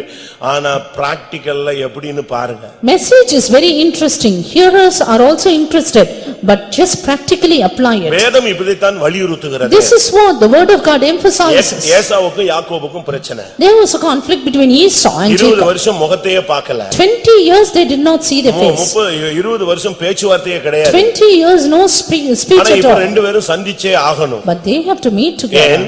Why? இவன் தகப்பன் வீட்டுக்கு போகணும்ங்கற ஒரு கட்டாயத்துக்குள்ள வந்துட்டான். Because he was compelled to go to the father's house. இனி மாமனார் வீட்ல இருக்க முடியாது. You cannot be in the in-laws house. இப்ப தெய்வமும் சொல்றாரு நீ தகப்பன் வீட்டுக்கு போன்னு சொல்றாரு. God is also saying you go to the father's house. தகப்பன் வீட்டுக்கு போய் தான் ஆகணும். And he should go to the father's house. நானும் நீயும் தகப்பன் வீட்டுக்கு போய் தான் ஆகணும். You and me should certainly go to the father's house. வீட்ல अनेक வாசஸ்தலங்கள் உண்டு. In the father's house many mansions are there. அதுல ஒரு வாசஸ்தலத்துக்கு நாம போய் சேரத்தான் வேணும். We have to reach one of the mansions. ஆனா தகப்பன் வீட்டுக்கு போகணும்னா to go to the father's house. இடையில ஒரு ஏசா நிக்கிறான். Here there's Esau in the way. அவன் 400 பேரோடு வந்து கொண்டிருந்தான். He is coming with 400. இப்போ என்ன பண்றது? You know what to do now? இவனை தாண்டாம இவன்ட்ட ஒப்புரவாகாம தகப்பன் வீட்டுக்குள்ள கால் வைக்க முடியாது. Without crossing him, without being at peace, you cannot go to the father's house. What does this show? சமாதானம் இல்லாத ஒரு மனுஷன் சமாதானத்துக்குள் பிரவேசிக்க முடியாது. A man without peace cannot enter into peace. அந்த சமாதானத்துக்குள் என்பது தேவனுடைய ராஜ்யத்தை காண்பிக்கிறது. Into peace refers to the kingdom of God. ஒரு தேவனுடைய பிள்ளைக்கு இந்த உலகத்துல சமாதானம் ஒருத்தனோட ஒருத்தர் ஆகலனா பரலோகம் என்பது கனவு இல்லாவிட்டால் காணல் நீர். A child of God, if he is not going to be at peace with one another, then heaven is but a mirage or a dream. யாக்கோபுக்கு தாழ்த்துற பழக்கமே கிடையாது. Jacob had no habit of மன்னிப்பு கேட்கிற பழக்கமே கிடையாது. No habit of asking pardon. விட்டு கொடுக்கிற பழக்கமே கிடையாது. No habit of giving up. அட்ஜஸ்டபிளே அவனுக்கு கிடையாது. Not at all adjustable. அவன் எப்படியாவது ஏமாத்தணும்னு தான் பாப்பான். Somehow supplants. அவன் வந்து ஒரு காரியம் சொன்னா அதுக்கு இன்னொரு காரியம் வைப்பான். If he say one thing, he says another. Cool கொடு அப்படினா உடனே சேஷ்ட புத்திரவாகத்தை கொடுக்கறாயா? Give pottage. Soon he says, will you give your birthright? எப்படி இவ்வளவு சீக்கிரமாய் உனக்கு கிடைத்தது? ஆண்டவராகிய தேவன் கொடுத்தார். டபார்னு அவரையும் இழுத்து சேர்த்து எடுத்து வந்தார். How soon did he get it? Soon he says, the Lord God gave me. போய் சொல்லும்போது சிலர் இயேசுவின் நாமத்திலன்னு சொல்லுவாங்க, ஆண்டவர் மேல சத்தியமான்னு சொல்லுவாங்க. இப்படி எல்லாம் சொல்லி தான் अनेक குடும்பங்கள் ஒண்ணு இல்லாம போயிருச்சு. Some lie swearing in the name of Jesus. That's why many families are torn apart. இப்போ என்ன நடந்தது? What happened here? இப்ப தகப்பன் வீட்டுக்கு போகணும். Now he has to go to the father's house. இப்போ என்ன நடந்தா? என்ன செய்தான்? What did he do? முழங்கால் போட்டான். He put on his knees. 5 மணி நேரம் 6 மணி நேரம் கடந்து கத்துனான். 5-6 hours he is screaming. இந்த ஜெபத்துக்கு பிறகு After this அவனுக்கு தாழ்மையின் சிந்தை வந்தது. he got the mind of humility. ஒப்புரவாகக்கூடிய மைண்ட் வந்தது. Mind of reconciliation. மன்னிப்பு கேட்கணும்னு சிந்தை வந்தது. Mind of asking pardon. அதுவும் போயிட்டு கோவமா இருந்தா மன்னிச்சுக்க அப்படிலாம் சொல்லல. He did not say, if you are angry, please forgive me. நம்ம ஆளுங்க ஒப்புரவாகிறத பாருங்க. Are people reconciling? உண்மையான ஒப்புரவாகுதல் என்ன? உன் கண்ணுல இருந்து ஒரு சொட்டு கண்ணீர் வரணும். True reconciliation is tears should down from your eyes. அவன்கிட்ட பேசணும். And then he should speak with you. இருதயம் உடைஞ்சு பேசணும். They heart broken, they should speak. இல்லாவிட்டா அது மனஸ்தாபம் இல்லாத மன்னிப்புகள் எல்லாம் waste. And asking forgiveness without repentance is waste. ஒரு மன்னிப்புல நீ ஜெயிக்கலனா திருப்பி அதே போராட்டம் உனக்கு ரிவர்ஸ் ஆகும். If you don't overcome in a pardon, you will have the same conflict again. சில இடத்துல நாங்க ஒப்புரவாக்குறோம் இல்லையா? And you know, we reconcile. திரும்ப அந்த பிரச்சனை வருது. Again they have the problem. எதனால? Why? எங்களுடைய நிர்பந்தத்தினால வேற வழி இல்லாம ஒப்புரவாகுறாங்க பாருங்க. அவங்க அதுல பாஸ் ஆகல. அதனால திருப்பி அந்த பரீட்சையை அவன் எழுதணும். They get to reconcile because of a compulsion. Therefore, they are not passed in the test. They have to write it again. அதுதான் உண்மை. That is the truth. அதனால தான் கர்த்தர் இவனை 7 மணி நேரம் போட்டு ட்ரெய்னிங் கொடுத்தாரு. That is why the Lord trained him all the 6 and 7 hours. தாழ்த்துறது அவனுடைய பிராக்டிஸ்லயே கிடையாது. Humbling himself was not in his practice. ஆனா என்ன நடந்தது? What happened? 6 மணி நேரம் ஜெபத்துல கர்த்தர் அவனை உடைச்சு உருவாக்கினார். After 6 hours prayer, the Lord found him breaking தகப்பன் him. வீட்டுக்கு போணும்னா ஏசாட்ட ஒப்புரவாய் தான் ஆகணும். And you to go to father's house, then you have to be reconciled with Esau. எப்படி ஒப்புரவானான் தெரியுமா? How to do it? ஹாய்னு கை கொடுத்து அப்படி குலுக்கிக்கிட்டு 2 நாட்டு தூதர்கள் மாதிரி எல்லாம் பேசிட்டு போகல. அவன் அங்க பார்த்த உடனே இங்க முழங்கால் போட்டான். Not just shaking hands and going away. but முகங்குப்புற விழுந்தான். He bowed himself afar. திரும்ப எழும்பி முகங்குப்புற விழுந்தான். Again bowed himself. இப்படியே 7 விசை முகங்குப்புற விழுந்து வணங்கி ஏசா கிட்ட போய் நின்னான். He bowed himself 7 times and then went to Esau. ஏசா அப்படியே பார்த்துக்கிட்டே இருந்தான். Esau looked at it. யாக்கோபா He said, Jacob, இப்படி மாறிட்டான். so much change. பயங்கர fraud ஆச்சே. And he was a terrible fraud விட்டா person. நம்மளே ஏமாத்திட்டான். He deceived me ஒரு also. டைம் இல்ல 2 time ஏமாத்துனவன். Not once but twice. மன்னிப்பு அவன் பிறப்புல ரத்தத்திலேயே கிடையாது. Forgiving is not in his blood. இவன் முழங்கால் போட்டு முகங்குப்புற விழுந்து 7 விசை வணங்கி போன உடனே அவன் இவனை கட்டி பிடிச்சு ஓன்னு அழுதுட்டான். பிசாசு சாத்தான் பகையாகிய நடுச்சுவர் உடைக்கப்பட்டான். But now when he made obeisance 7 times, the devil, the wall was broken and tears were shed down. சமாதானம்னா என்ன? What is peace? யாரு முதல்ல சமாதானம் பண்றானோ அவன்தான் பாக்கியவான். Who makes peace first is blessed. யாரு போய் முதல்ல மன்னிப்பு கேக்குறானோ அவனுக்கு தான் கிருபை இருக்கு, அவனுக்கு தான் தாழ்மை இருக்கு. Who asks pardon first, they have the grace and the humility. சாகும்போது மன்னிப்பு கேட்கலாம்னு நினைக்காத. Don't think you can be reconciled at your deaths. சொல்லாம கொள்ளாம செத்து போயிட்டேன்னா எப்படி ஆகுறது? If you die suddenly, how to get reconciled? ஆவிக்குரிய வாழ்க்கையில வந்துட்ட பிறகு ரொம்ப கவனமா இருக்கணும். In the spiritual life, you ought to be careful. ஒருவரோடு ஒருவர் சமாதானம். Peace one with another. ஒருவரோடு ஒருவர் சமாதானம் ஆனாதான் தகப்பன் வீட்டுல நீ கால் வைக்க முடியும். இல்லன்னா ஏசா 400 பேரோட வந்துட்டான். அன்னைக்கு உன்னுடைய ஓட்டமே முடிகிறது. Only then you can step into your father's house, or else Esau will come with 400 to finish your race. நான்காவதாக Fourthly, ரோமர் 8:6 பார்க்கும் பொழுது Romans 8:6. ஆவியின் சிந்தை ஜீவனும் சமாதானமுமாம். But to be spiritually minded is life and peace. மருமகள் மாமனார் மாமியார் புருஷன் மனைவி எல்லாம் ரெடி ஆயிக்கங்க. கூட்டம் முடிஞ்ச உடனே 7 விசை இல்ல 70 விசை கூட வணங்கி வணங்கி வணங்கி வணங்கி விழுந்துருங்க. All the husband and wife and the children and parents get ready, make obeisance 7 times before the meeting is over. பெந்தேகோஸ்ல இப்படி தான் சொல்லுவாங்க அப்படின்னு சொல்லிட்டேன்னா நீ இப்பமே நரகத்துல டோக்கன் வாங்கிட்டேன்னு அர்த்தம். And if you say the Pentecostal people will tell like this, then you have the token for the hell. உன்னால முடியலையா? If you cannot, ஆண்டவர்ட்ட கேளு. ask for God. சமாதானத்துக்கு ஒரு சூழ்நிலையை உண்டாக்கும். God create a situation of peace. அப்படி கேப்பீங்களா? Will you do that? நீங்களே கேளுங்க. You ask. ஆண்டவரே எனக்கு இத ஃபேஸ் பண்ணதுக்கு என்னால இறங்கி போறதுக்கு ஒண்ணும் முடியல. ஒரு சூழ்நிலையை அனுகூலமாக்குங்க.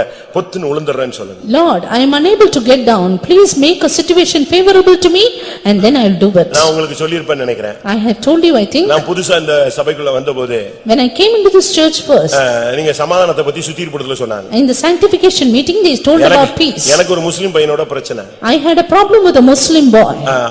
அப்ப நானும் இதே மாதிரி ஒரு முடிவு எடுத்துக்கிட்டேன். அவனை பாக்குறதுக்கு சான்ஸ் கேட்டீங்கன்னா கிடைச்சீங்கன்னா மன்னிப்பு கேட்டுக்கிறேன். Then I took a decision, Lord, if I get a chance to see him, I will do it. கூட்டம் முடிஞ்சு போனா அவன் வந்துட்டானே. After the meeting, he came against me. எனக்கு அவனை பார்த்த உடனே இருக்கிற பிசாசுலாம் மொத்தமா ஏறிச்சு. And then I started to be in tension, all the devils in me. இது என்னடா இது கரெக்ட்டா வந்துட்டானே. See, exactly he came against me. என்ன சொல்லி மன்னிப்பு கேக்குறது? Then how to ask pardon? என்ன பண்றது?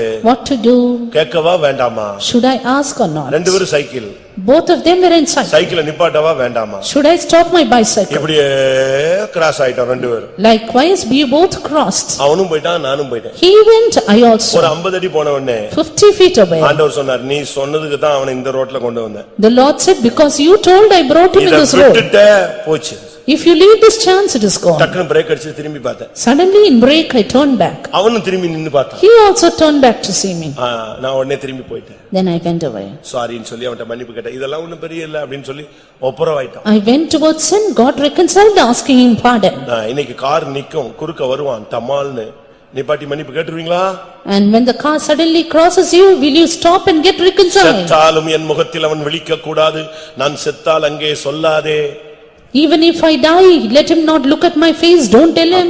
நீ செத்தால் பரலோகத்திலும் சொல்லப்படாது, இதோ உத்தமன் வருகிறான் என்று சொல்லப்படாது. And like that, if you die, it will not be told in heaven, the upright is coming. ஆவியின் சிந்தை என்ன?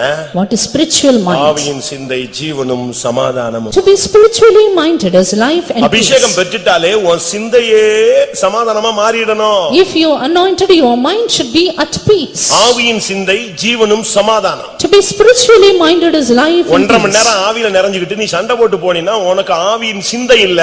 After getting full in the spirit for 1.5 hours, if you quarrel, you don't have a spiritual pastor mind. Joel அவர்கள் நல்லா சொல்லுவாரு. Pastor Joel is to say, மாடு மாதிரி உழைப்பாங்க, அதே நேரத்துல மாடு மாதிரி முட்டி குத்தி தூக்கிடுவாங்க. they hardly labor like an ox, at the same time butt with their horns. அந்த கேரக்டர் நமக்கு விளங்காது. We don't want that nature. கர்த்தருக்காக நீ பாடுபடுறேனா கர்த்தருக்காக நீ சமாதானமா இருக்கணும். If you suffer with the Lord, for the Lord, you have to be at உனக்கு peace. ஆவியில பரிசுத்தாவின் சிந்தையே சமாதானம். The mind of the Holy Spirit is peace. இன்னைக்கு எத்தனை பேருக்கு அப்படி இருக்கிறது? How many of you have அடுத்த this? சமாதானம் என்ன? That is the next ஏசாயா peace. 54:13 பார்க்கும் பொழுது Isaiah 54:13. பிள்ளைகளின் சமாதானம். The children's peace. இன்னைக்கு பிள்ளைகளுக்குள்ள சமாதானம் இல்ல, பிள்ளைகளால பெற்றோருக்கு சமாதானம் இல்ல. Peace of the children. Today, children have no peace, parents have no peace about the children. 4 வயசு பையனை கொண்டு வந்து ஜெபம் பண்றாங்க. இவன் கீழ்ப்படியவே மாட்டேங்கறான். இது நீ 40 வயசுல என்னத்த கீழ்ப்படியும்? 4-year child, they bring him saying he is not obedient at all. How will he be obedient in 40? இன்னைக்கு நம்முடைய நிலவரம் என்ன? Today, what is our state? உங்களுடைய பிள்ளைகளுக்குள்ள நிலவரம் எப்படி இருக்கிறது? State of our children, how is it? அவங்களுடைய ஆவிக்குரிய வாழ்க்கை எப்படி இருக்கிறது? And how is their spiritual அவங்க life? படிப்பு எப்படி இருக்கு? How is their studies? அவங்களுடைய சுக ஆரோக்கியங்கள் எப்படி இருக்கு? How is their prosperity? அவங்களுடைய புத்தி எப்படி இருக்கு? How is their knowledge? இந்த பிள்ளை கடைசி வரைக்கும் உன்னை பராமரிப்பானா? Will the children keep you till the end? உங்களுடைய பிள்ளைகள் கடைசி வரைக்கும் இந்த சபையில இருப்பாங்களா? Will your children be in this church at the end? ஆனா பைபிள் சொல்லுகிறது உன்னுடைய பிள்ளைகளுடைய சமாதானம் பெரியது. But the Bible says, great shall be the peace of thy children. அவைகள் நதியை போல இருக்கும். They shall be like river. இன்னைக்கு பிள்ளைகளை பெற்று எடுத்து அநேகர் வேதனைப்படுறாங்க. Today, many begetting children, they are at pain. அதனால அநேகருக்கு நோவுகள் அதிகம். They have great pains. ஒரு வீட்ல 2 பொண்ணு ஒரு பையன். In one house, 2 பொண்ணு ஒரு பையன். 2 daughters and 1 boy. எனக்கு ஆம்பளை பையன் வேணும், ஆம்பளை பையன் வேணும்னு. ஆம்பளை பையன் இப்ப இவங்கள 2 பேரையும் சிலுவையில அடிக்கிறான். She was praying for her son, finally now the son is crucifying them. அவங்க சொன்னாங்க, And then she said, எனக்கு ஆம்பளை பிள்ளை வேணும்னு நான் கேட்டது தேவசித்த இல்லாம கேட்டேன் போல இருக்கு, அதுக்கு சரியான ட்ரைனிங் கொடுக்கறான். without asking for the will of God, I asked for a son and he is giving me a good உங்க training. பிள்ளைகளுடைய சமாதானம் எப்படி இருக்கிறது? How is the children's peace? உங்களுடைய பிள்ளைகளோட உங்களுக்கு எப்படி இருக்கிறது? உங்களுடைய பிள்ளைகளால உங்களுக்கு இளைப்பாறுதல் இருக்கா, சமாதானம் இருக்கா, இல்ல வேதனை இருக்கா? How are you at peace with your children, or are you inflicted with pain because of your children? ஏசாவினால் ஈசாக்குக்கு பயங்கர மன வருத்தம். And Isaac was in great pain because of Esau. பயங்கரமான பிரச்சனை. Great problem. அவனுக்கு அது நிமித்தம் ரொம்ப துக்கம். And great sorrow because of it. என்ன பண்றது, நான் இனிமே உயிரோட இருந்து என்னத்துக்கு அப்படிங்கிற லெவல்ல வந்துட்டான். And came to the state, why should I live hereafter? இன்னைக்கு நாம் எப்படி இருக்கிறோம்? Today, how are we? உங்களுடைய பிள்ளைகளுடைய நிலவரம் எப்படி How இருக்கிறது? is the state of your children? பிரியமானவர்களே, Beloved, உங்களுடைய பிள்ளைகளுடைய சமாதானம் மிக முக்கியம். children's peace are much important. அடுத்ததாக நீதிமொழிகள் 16:7. Nextly, Proverbs 16:7. அங்கே சத்துருக்களோடு சமாதானம். Peace with your enemies. ஒரு தேவனுடைய பிள்ளைகளுக்கு சத்துருவே கிடையாது. A child of God has no enemies. பிசாசு மட்டும்தான் சத்துரு, மனுஷன் யாரும் சத்துரு கிடையாது. Only the devil is our enemy. ஆனா பிரச்சனைகள் வராமல் இருக்காது. But there shall not be a land for the problems. பிரச்சனை வந்துகிட்டே தான் இருக்கும். Problems will come. ஆனா நீ சமாதானத்தை உண்டு பண்ணிக்கிட்டே வரணும். You have to make peace. ஒருவனுடைய வழிகள் கர்த்தருக்கு பிரியமாய் இருந்தால், If a man's ways please the Lord, அவனுடைய சத்துருக்களும் அவனோடு சமாதானமாகும்படி தெய்வம் செய்வார். the Lord will cause even his enemies to be at peace with him. பலர் பகைக்கலாம். Many may hate you. உனக்கு விரோதங்கள் எழும்பிக் கொண்டே இருக்கலாம். Hatred and enmities will நீ rise ஒருவேளை up. நன்மை செஞ்சிருக்கலாம். You may do உன்னை good. புரிஞ்சிக்காம அவங்க பகைக்கலாம். Misunderstanding you, they would hate உன்னை you. விளங்கிக் கொள்ளாம பகைக்கலாம். Without having knowledge about you, they வேணும்னே hate you. போட்டி பொறாமையில பகைக்கலாம். And purposely, competitively, they hate எந்த you. சூழ்நிலையில உனக்கு சத்துருக்கள் எழும்பினாலும் In whichever situation enemies against Bible you. சொல்லுகிறது, The Bible உன் says, வழிகள் கர்த்தருக்கு பிரியமா இருந்தால் if your ways please the Lord, அவனை கொண்டு வந்து கால்ல விழ வைப்பாரு. he will cause him to fall at your அவன் feet. உன்னோடு வந்து ஒப்புரவாவான். He will get reconciled with you. ஆபிரகாமுடைய காலத்துக்கு பின்பு பெலிஸ்தர்கள் அந்த ஆபிரகாம் வெட்டின எல்லா துறவுகளையும் மண்ணள்ளி போட்டு மூடி விட்டார்கள். After the days of Abraham, Philistines stopped the wells they digged with ஒரு earth. நிர்பந்தமான நிலவரம் ஈசாக்குக்கு வந்தது. And Isaac was in a pitiable மறுபடியும் அந்த situation. துறவுகளை தோண்டினான். And he digged the wells உடனே again. அவங்க ஓடி வந்துட்டாங்க, எங்க இது? Then soon he named it Engedi. அடுத்து போய் தோண்டினான். Again digged it. திரும்ப வந்து சண்டைக்கு வந்துட்டான். And again they strove. ஆனா அவன் வாக்குவாதம் பண்ணல, But he did not strive. விட்டுட்டு போயிட்டான். He just left and went away. மூன்றாவதும் தோண்டினான். Again they strove. ஆனா இப்ப அவங்க வரல. Now they were at peace. வாக்குவாதம் நடைபெறவில்லை. There was no argument. ஆனா நடந்தது என்ன தெரியுமா? You know what happened? அவங்க இவன்ட்ட மன்னிப்பு கேட்டு ஒப்புரவானாங்க. They came and asked pardon and reconciled. நிச்சயமாகவே கர்த்தர் உன்னோடு கூட இருக்கிறார். Surely the Lord is with thee. உன்னுடைய வழிகள் கர்த்தருக்கு பிரியமாய் இருந்தால் உன்னுடைய சத்துருக்கள் உன்னோடு சமாதானமாகும்படி தெய்வம் செய்வார். If your ways please God, then the Lord will cause your enemies to be at peace with you.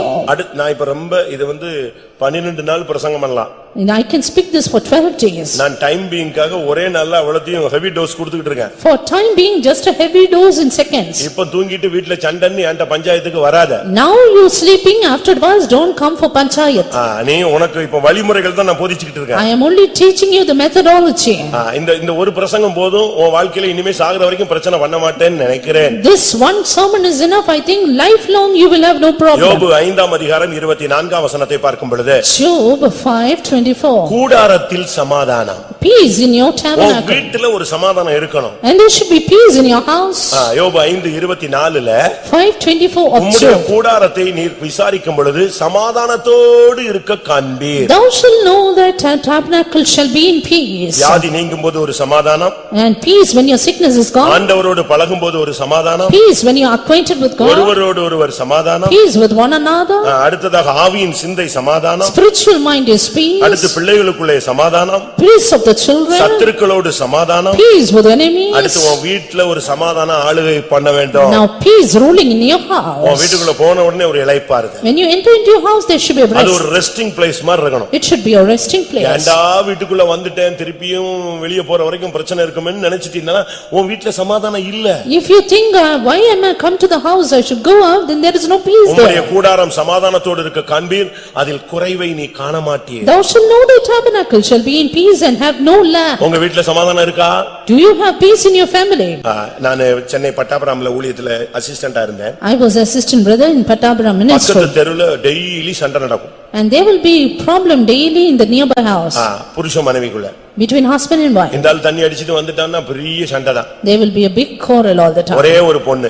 One daughter for them. அது சின்ன பிள்ளையா இருந்துச்சு சகிச்சுக்கிச்சு. She was a little children and bore it. அது இப்ப பெரிய பிள்ளை ஆயிடுச்சு. But now big child. 8th 9th வந்துருச்சு. She came to 8th and 9th. ஆனா இந்த ஆளு ரோட்ல நின்னு அடிக்கிறது ஏசுறது குடிச்சிட்டு கலாட்டா பண்றது அந்த பிள்ளை அவங்க அப்பாட்ட எவ்வளவோ கெஞ்சினது. This man would shout in the road and make many things, tumults, and this child she pleaded. சண்டை போடாதீங்க. Please don't call. எனக்கு கேவலமா இருக்கு. It's only shameful ஸ்கூலுக்கு for me. போகும்போது எல்லாரும் ஒரு மாதிரி பாக்குறாங்க. When I go to school, they all look at me strange. அமைதியா இருங்க. Please be silent. குடிக்காம வாங்க. You don't drink. அவங்க அம்மாட்ட பார்த்து சொல்லிச்சு குடிச்சிட்டு வந்தாலும் நீ சும்மா இரு. Looking at the mother said, please be silent when he comes. ரெண்டு பேர்த்தையும் சொல்லி பாதிச்சு ரெண்டும் கேக்குற ஜீவன் இல்ல.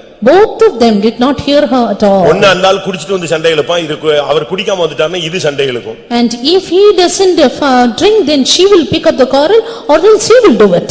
கடைசில அந்த பிள்ளை சூசைட் பண்ணி செத்துடுச்சு. Finally the daughter committed suicide. ஃபைத்தம் பக்கத்துல தான் சுடுகாடு. And that the ground, cremation ground nearby the Faithom. பக்கத்துல தான் சுடுகாடு. And the cremation ground nearby. என்ன நடந்துச்சு? What happened? அடக்கம் முடிஞ்சிட்ட பிறகு After the burial. டெய்லி காலையிலயும் மாலையிலயும் ரெண்டு பேரும் கல்லறையில உட்கார்ந்து அழுதுகிட்டே இருப்பாங்க. Daily morning and evening both of them will be sobbing. இப்ப கல்லறையில உட்கார்ந்து அழுது என்ன ஆகுது? What is the use? அந்த பிள்ளை சமாதானமா வந்துருதா? Was the child at peace?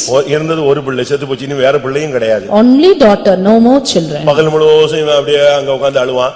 சாயங்காலம் 6 மணிக்கு அந்த அம்மா ஒரு விளக்கு எடுத்துட்டு வந்து அதுல வச்சு விளக்கு கொளுத்திட்டு அது அங்க உட்கார்ந்து அழுதுகிட்டே இருக்கும். Whole day the man will be crying and evening the mother will light the lamp and cry. உங்க வீட ஒரு சமாதான ஸ்தலமா மெயின்டைன் பண்ணுங்க. Maintain your house to be a peaceable one. இளைப்பாறுதலா மெயின்டைன் பண்ணுங்க. Maintain it to be a resting place. ஒரு தேவ சமூகமா மெயின்டைன் பண்ணுங்க. Maintain it to be the presence of God. ஒரு ஜெப வீடா மெயின்டைன் பண்ணுங்க. Maintain it to be a prayer house. அது ஒரு விசுவாச வீடு போல மெயின்டைன் பண்ணுங்க. Maintain it to be a faith house. கர்த்தருடைய வீடு போல மெயின்டைன் பண்ணுங்க. Maintain it as the house of God.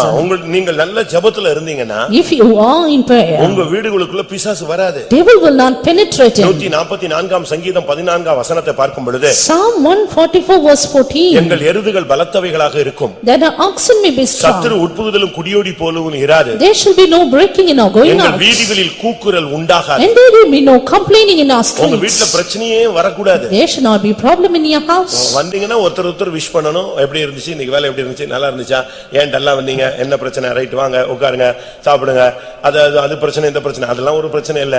ஏற்ற துணைனா என்னது? What is the right help meet?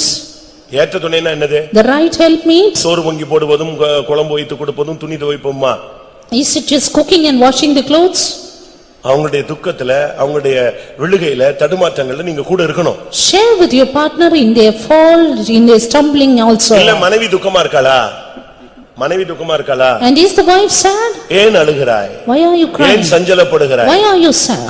அந்த எல்கானா அந்த அன்னாளுடைய புருஷன் கேட்டது போல நீங்க பேசி பழகணும். As Hannah's husband asked her, you have to try doing that. என்ன பேசலையா? அப்படி இரு. If they're not speaking, be silent. இப்படிலாம் நீங்க சொல்லி பழக கூடாது. Don't try to live like that. உடனே உங்களுடைய கூடாரத்துல ஒரு சமாதானத்தை கொண்டு வாங்க. அப்பதான் தெய்வம் அந்த இடத்துல இருக்க முடியும். இல்லனா அவர் வெளியே போய்டுவாரு. Soon bring in peace in your tabernacle, then the Lord should be there. ஊழியக்காரங்க வாங்க வாங்கன்னு சொல்றீங்க. You all the time say you come. Bible என்ன சொல்லுகிறது? But what is the Bible? ஒரு வீட்டுக்கு போங்க. You go to your house. அந்த வீட்டை வாழ்த்துங்கள். You should wish it. அந்த வீட்டில் And in that house, சமாதான பாத்திரன் ஒருவன் உள்ளே இருந்தால் நீ சொன்ன வாக்குத்தத்தம் அங்கே பலிக்கும். if there be a vessel of peace, then your promise will prosper. இல்லாவிட்டால் நீ உன் கூடயே அது திரும்பி வந்துரும்னு பைபிள் சொல்லுது. If not, that promise will return with you. அப்ப ஊழியக்காரன் வந்து உன் வீட்ல ஆசீர்வதிச்சிட்டு திரும்பி போகும்போது அதே தூக்கிட்டு போய்ட்டா என்ன அர்த்தம்? Therefore the children of God, servants of God, coming blessing your family, return with the blessing. அடுத்த வாரம் வந்து சாட்சி சொல்லுவாங்க. நம்ம ஆளுங்க சில விளக்கம் தெளிவில்லாத ஆளுங்க. கர்த்தருக்கு ஸ்தோத்திரம், பாஸ்டர் வந்து ஜெபித்தார், எனக்கு சுகமே ஆகவில்லை. இதுக்கு சாட்சி உனக்கு மைக்கு? And next week they'll come and testify saying, pastor came and prayed, there was no healing at all. நான் எதுக்கு சொல்றேன்? Why I tell you? சமாதான காரணரா நீ இருந்தேன்னா நான் சொன்ன வாக்குத்தத்தம் பலிக்கும். If you be a man of peace, the promise will prosper. Visiting உடைய பர்பஸ் என்ன? What is the purpose of visiting? வாசிங்க. மத்தேயு 10:12. Matthew 10:12. ஒரு வீட்டுக்குள் பிரவேசிக்கும்போது அதை வாழ்த்துங்கள். அந்த வீடு பாத்திரமாயிருந்தால் நீங்கள் கூறின சமாதானம் அவர்கள் மேல் வரக்கடவது. அபாத்திரமாயிருந்தால் நீங்கள் கூறின சமாதானம் உங்களிடத்திற்கு திரும்ப கடவது. அடுத்த சுவிசேஷத்துக்கு போங்க. அடுத்த சுவிசேஷம் சமாதான பாத்திரன் உள்ளே இருந்தால். இது வீட்டுல பிரவேசிக்கும்போது வாழ்த்துங்கள், அந்த வீடு பாத்திரம். இன்னொரு சுவிசேஷம் லூக்கா 10:6. ஒரு வீட்டில் பிரவேசிக்கிற போது அந்த வீட்டுக்கு சமாதானம் உண்டாகுவதென்று முதலாவது சொல்லுங்கள். சமாதான பாத்திரன் அங்கே இருந்தால், அந்த வீடு சமாதானமா இருக்கிறது மாத்திரமல்ல, அந்த வீட்டுல இருக்கிறவன் சமாதானமா பாத்திரனா இருந்தால் நீங்கள் கூறின சமாதானம் அவனிடத்தில் தங்கும். இல்லாதிருந்தால் அது உங்களிடத்திற்கு திரும்பி வரும். அவ்வளவுதான். பாஸ்டர் ஒரு 15 வாக்குத்தத்தம் சொல்லி ஜெபிச்சிட்டு திரும்பி போவாரு. 15 அவர் பின்னாலேயே ஃபெய்த்தோமுக்கு போய்டும். And if you're not worthy of peace, pastor will tell 15 promise, and then நீ சமாதானத்தை மெயின்டைன் பண்ணி நீ சமாதான புருஷனாக மனைவியாக வீட்ல இருந்தீனாதான் இந்த பாஸ்டர் வந்து சொல்றதெல்லாம் அங்க அப்படியே பிரேக் ஆகும். Only if you are a man of peace and maintain peace in your family, the promises will prosper in your house. அடுத்து 4ஆம் சங்கீதம் 8ஆம் வசனம். Next Psalm 4. உன் படுக்கையில் சமாதானம். Peace in your bed. ஒரு சிலர் உட்கார்ந்திருக்கும் போதே தூங்கிடுவாங்க. அவங்களுக்கு படுக்கணும்னு அவசியம் இல்ல. Some when they sit itself sleep, they don't want to lie down. ஒரு சிலருக்கு தூக்கமே வரலன்னு புரண்டு படுத்து கடைசில தூக்க மாத்திரை அடிச்சிட்டு தான் படுக்கறாங்க. Some finally roll on their beds and finally have the sleeping pills. அப்படியும் தூக்க மாத்திரை கொடுத்து தூங்காம வீட்ல எழுந்து சண்டை போடுறவங்கள பத்தி பேரண்ட்ஸ் வந்து சொல்றாங்க. And even parents come and tell of the people who don't sleep and pick up order. சமாதானத்தோட படுத்துக்கொண்டு நான் நித்திரை செய்வேன். கர்த்தாவே நீர் ஒருவரே என்னை சுகமாய் தங்க பண்ணுகிறீர். I will both lay me down in peace, for thou Lord only makest me dwell in safety. உங்க எத்தனை பேருக்கு சமாதானமா தூங்குறீங்க? How many of you sleep in peace? நைட்லாம் தூக்கம் இல்லமாங்க. They say all night no sleep. தூக்கம் இல்லையா? எலும்பி முழங்கால்ல நின்று தூக்கம் வந்துரும். Be on your knees, you will have sleep. நல்லா உட்கார்ந்து ஸ்தோத்திரம் பண்ணு. டைம் கிடைச்சு ஒரு சிலர் சொல்றாங்க, இந்த பிள்ளை வந்து நைட் எல்லாம் தூங்குறதே இல்ல, ஐயோ இந்த பிள்ளை பெத்ததுல இருந்து நான் கஷ்டப்படுறேன். ரைட்டு, நல்லது. நீ உனக்கு விழித்திருந்து ஜெபிக்கிற ஆவி இல்ல, இப்ப ட்ரைனிங் கொடுக்கறாரு. Some say my child is not sleeping all through the night, therefore I cannot sleep. Now God is training you to watch through the night. உன்னுடைய படுக்கையில் ஒரு சமாதானம் தேவை. You need peace in your bed. ஒரு 10 நிமிஷம் படுத்தாலும் உனக்கு deep sleep, ஒரு இளைப்பாறுதலா இருக்கணும். இத விட்டுட்டு படுத்த உடனே சொப்பனம் பார்த்து, கெட்ட சொப்பனம் பார்த்து, எருமை மாடை பார்த்து, ஐயோ நம்ம ஆள் பண்ற சேட்டைகள் எவ்வளவு இருக்கு. Even 10 minutes of sleep should be a sleep at rest, and you should have no bad dreams. படுத்துட்டியா? ஆவிக்குள்ளாக பரலோக தரிசனத்தை பாரு. Soon as you lie down, you should see heavenly visions. தேவ சித்தத்தை விளங்கிக் கொள்ளு. You understand the will of God. ஒரு நாள் ஒரு 2-3 விசுவாசி வந்தான்னு சொல்லி என் ரூம்ல உள் ரூம்ல படுக்க வச்சிட்டேன். One day 2-3 believers came, therefore I asked him to sleep in the inner chamber. படுத்து அவங்க படுத்து ஒரு 10 நிமிஷம் இருக்கும். நான் படுத்துட்டு எதுக்கோ ஜெபிச்சிட்டு உட்கார்ந்துட்டு அப்படியே இருந்தேன். திடீர்னு பார்த்தா இந்த ஆள் கத்திட்டான். Within 10 minutes of that, suddenly that man started to scream. இப்ப நான் உள்ள படுக்க வச்சேன், அதுக்குள்ள கத்திட்டான். 3 பேர்ல ஒரு ஆள் கத்திட்டான். Why is he screaming like this? Just now he slept. ஒரே தட்டுல எல்லா சுவிட்சையும் போட்டேன் நான். And I put all the switches. படபடன்னு நினைச்சிட்டு ஒன்னு வந்து அமுக்கிடுச்சுனா நான் சொன்னேன் என் ரூமுக்குள்ள ஒண்ணே விட்டதனால அதுவும் வந்துருச்சு போல இருக்கடா. He saying something came and pressed me. I told because I gave place he also இத்தனை came. வருஷம் நான் இந்த ரூம்ல தான் இருக்கேன். ஒண்ணு என்னை அமுக்கவும் இல்ல உள்ளேயும் வரல. ஒன்னையே படுக்க வச்சு சரி பாவம்னு விட்டா நீ யாரையோ கூட்டி வந்துட்டியா அதுக்குள்ள. So many years together I am sleeping in this room, no problem at all. But உங்க படுக்கையில உங்களுக்கு சமாதானம் இருக்கா? And do you have peace in your bed? இளைப்பாறுதலா நீங்க தூங்குறீங்களா? Are you sleeping with rest? உனக்கு மனசுல தான் சஞ்சலங்கள் தவிப்புகள் தூக்கம் இல்லாம வேதனைப்பட்டு நாளைக்கு உள்ள பிரச்சனை என்ன சாந்திக்கணும்? நீ சமாதானமா இரு. கர்த்தர் உன்னோடு இருக்கிறார். Or are you restless and peaceless in your sleeping bed and then you be at peace, God is with you. சாட்சிகள் நேரம் இழுத்தபடினால் பிரசங்கத்தின் நேரம் அதிகரிக்கப்படுகிறது. Because I gave greater time for testimony, the message time is also being increased. சென்னையில எல்லாம் பேர் சொன்னாதாங்க வாசிப்போம். சென்னையில எல்லாம் பேர் சொன்னா வாசிப்போம். In Chennai, if we tell the names they come. அப்படியானாலும் என்ன சொல்றீங்கன்னு முதல்ல content கேட்டுக்குவோம். And in the beginning itself we'll ask what are you going to tell. இல்லன்னு சொன்னா இவங்களை விட்டுட்டா இவங்க ஒன்னு ரெண்டு பேர் பிரசங்கம் பண்ணிடுவாங்க. ஒன்னு ரெண்டு பேருக்கு பஸ்ஸில் ஏறினேன், 8:35க்கு பஸ்ஸை விட்டு இறங்கினேன், 8:37க்கு அங்க இருந்து நடந்தேன்னா திருப்பி 8:37க்கு வந்துட்டு 10:37க்கு வர்றதுக்குள்ள 2 மணி நேரம் ஆயிடும். Else some of the people will give messages and long things about their run. சாட்சி ஆகமம். And testimony is a book. Bible அப்படி சொல்லிருக்கு. And that is what is test in the Bible. சாட்சி ஆகமத்தை கட்டி வேதத்தை அதில் முத்திரையிடு. And build up the book of testimony and seal it up. அதனால கொஞ்சம் ஒரு எக்ஸ்ட்ரா ஒரு 10 or 15 minutes போய் தான் ஆகணும். Therefore I have to நான் take. இப்படியே விட்டுட்டேன்னா நீ வேற இதெல்லாம் எல்லாம் பிரச்சனை ஆயிடுவே. I have to take at least 10 minutes extra or else there will be a problem. உன்னுடைய படுக்கையில் உனக்கு சமாதானம். Sleep in your bed. நீ படுத்தீனா ஒரு இளைப்பாறுதலோடு தூங்கணும். Peace in your sleep. கர்த்தர் தனக்கு பிரியமானவனுக்கு நித்திரை அளிக்கிறார் அல்ல, நித்திரையில் இன்பம் அளிக்கிறார். Unto the beloved the Lord giveth sleep. நித்திரையில கர்த்தர் அவனோடு பேசுகிறார். Yes, the Lord speaks to him in his bed. அவனோடு தேவ சித்தத்தை விளங்க பண்ணுகிறார். Reveals unto him the will of God. உங்களில் ஒருவன் தீர்க்கதரிசியா இருந்தால் சொப்பனத்தில் நான் அவனோடு கூட பேசுவேன். If one be a prophet among you, I will speak unto him in dreams. அதனால படுக்கையில் சமாதானம். Therefore peace in your 1 bed. ராஜாக்கள் 4:24 பார்க்கும் பொழுது 1 Kings 4:24. உங்களை சுற்றி சமாதானம் இருக்கும். And peace around. வாசியுங்கள். 1 ராஜாக்கள் 4:24. நதிக்கு இப்புறத்தில் இருக்கிற திப்சா முதற்கொண்டு ஆசா மட்டுமுள்ள எல்லாவற்றையும் நதிக்கு இப்புறத்தில் உள்ள சகல ராஜாக்களையும் ஆண்டு வந்தான். அவனை சுற்றி எங்கும் சமாதானமாயிருந்தது. உன்னை சுற்றி எங்கும் சமாதானம். Peace all around. எப்படிப்பட்ட ஒரு வாழ்க்கையை தெய்வம் எதிர்பார்க்கிறார்னு பாருங்க. See what a life God expects. பக்கத்து வீட்டுக்காரண்ட பேசறதே இல்ல. Near neighboring people do not speak at திருப்பி எப்படி all. பரலோகம் போறது? Then how to go to heaven? எல்லாத்தையும் பேசு. Speak with all. உன்னை முட்டாள்னு சொல்லட்டும் பரவாயில்ல. They may call you a fool, it's okay. ஆனா உனக்கு சமாதானம் இருக்கணும். But you should have peace. அவங்க பேசட்ட போறான் போட்டும். And if they are going away, let நீ them go. அவரோடும் சமாதானமாயிரு. But you follow peace with all men. சாலமோனுடைய நாட்களில் அவனை சுற்றி எங்கும் சமாதானம் இருந்தது. During the days of Saul, he had peace on all sides around உங்களால about. அப்படிப்பட்ட ஒரு வாழ்க்கையை மெயின்டைன் பண்ண முடியுமா? Are you able to maintain such a life? அவங்க உங்களுக்கு தீங்கு செஞ்சிட்டாங்க. If they do evil to you, Bible என்ன சொல்லுது? what does the Bible say? நன்மை செய்து Do good. புத்தியின மனுஷனுடைய அறியாமையை அடக்குவது தேவ சித்தமாய் இருக்கிறது. And putting down the foolishness of ignorant men, it is the will of God. குறள் என்ன சொல்லுகிறது? What is- என்ன செய்தாரை ஒருத்தல் அவர்னான நன்னயம் செய்து விடல்.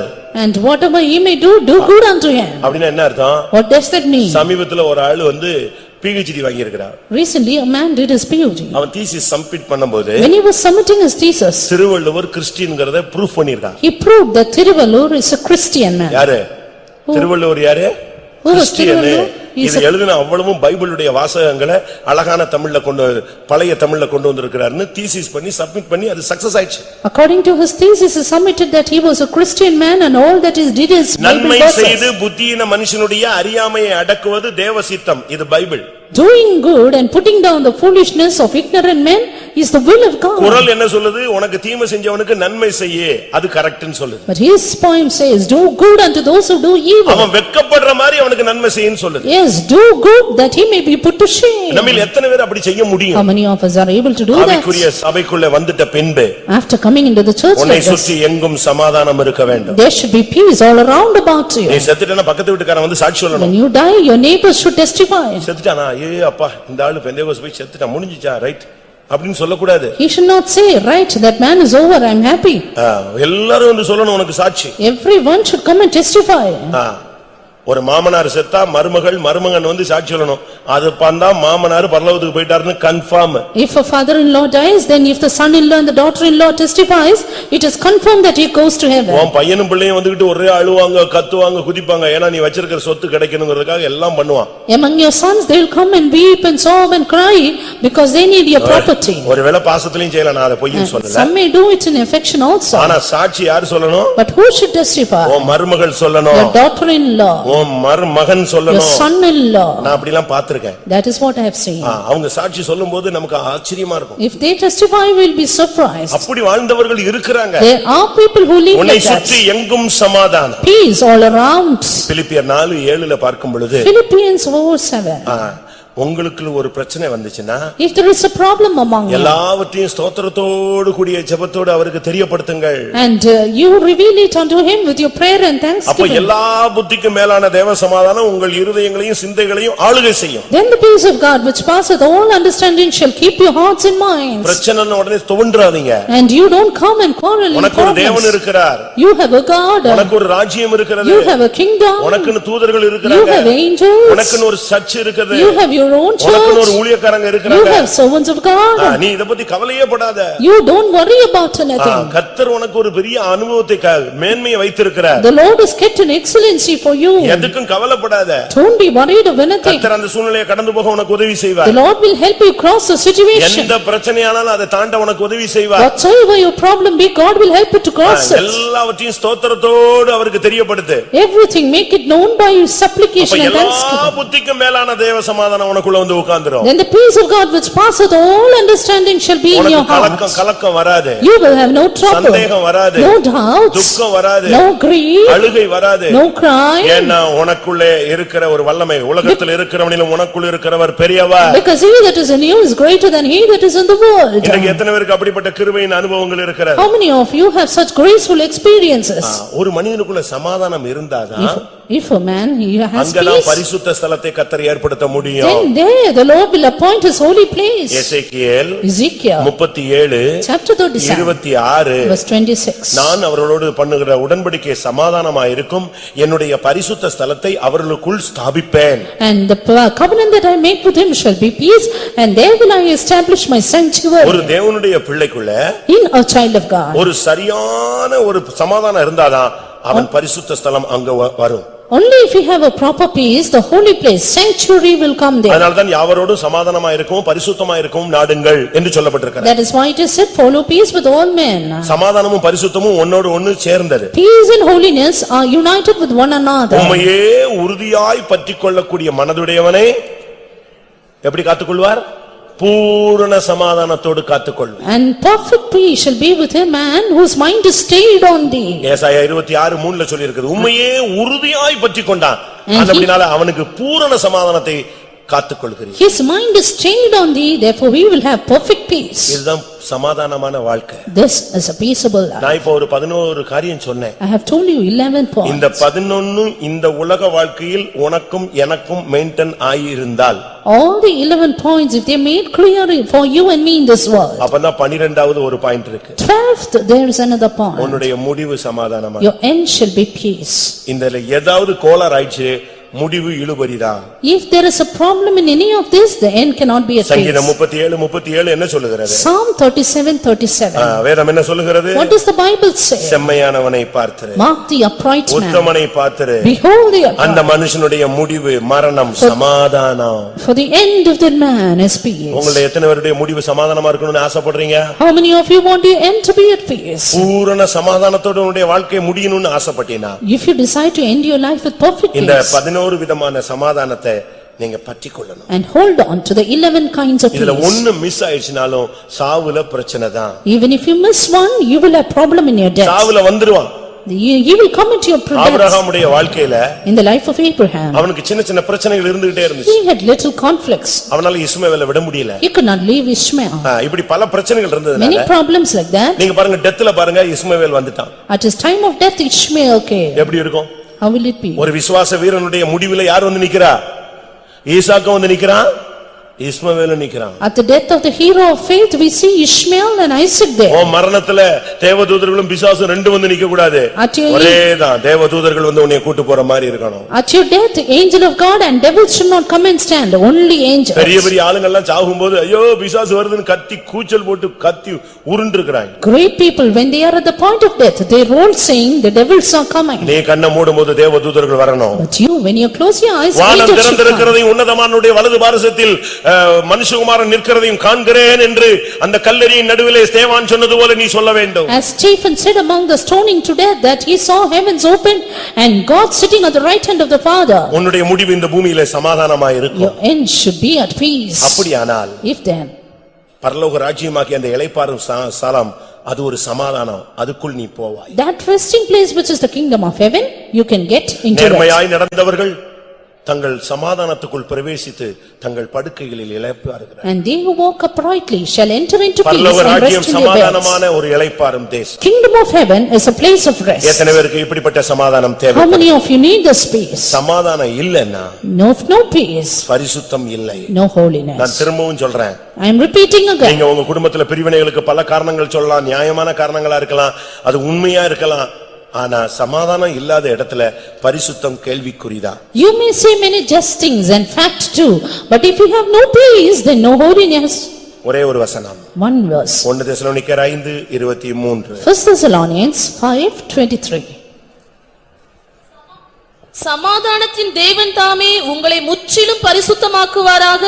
உங்கள் ஆவி, ஆத்துமா, சரீரம் முழுவதும் நம்முடைய கர்த்தராகிய இயேசு கிறிஸ்து வரும்போது குற்றமற்றதா இருக்கும்படி காக்கப்படுவதாக. சமாதானத்தின் தேவன்தான் நம்மை முற்றிலும் பரிசுத்தமாக்க முடியும். God of peace shall sanctify us wholly.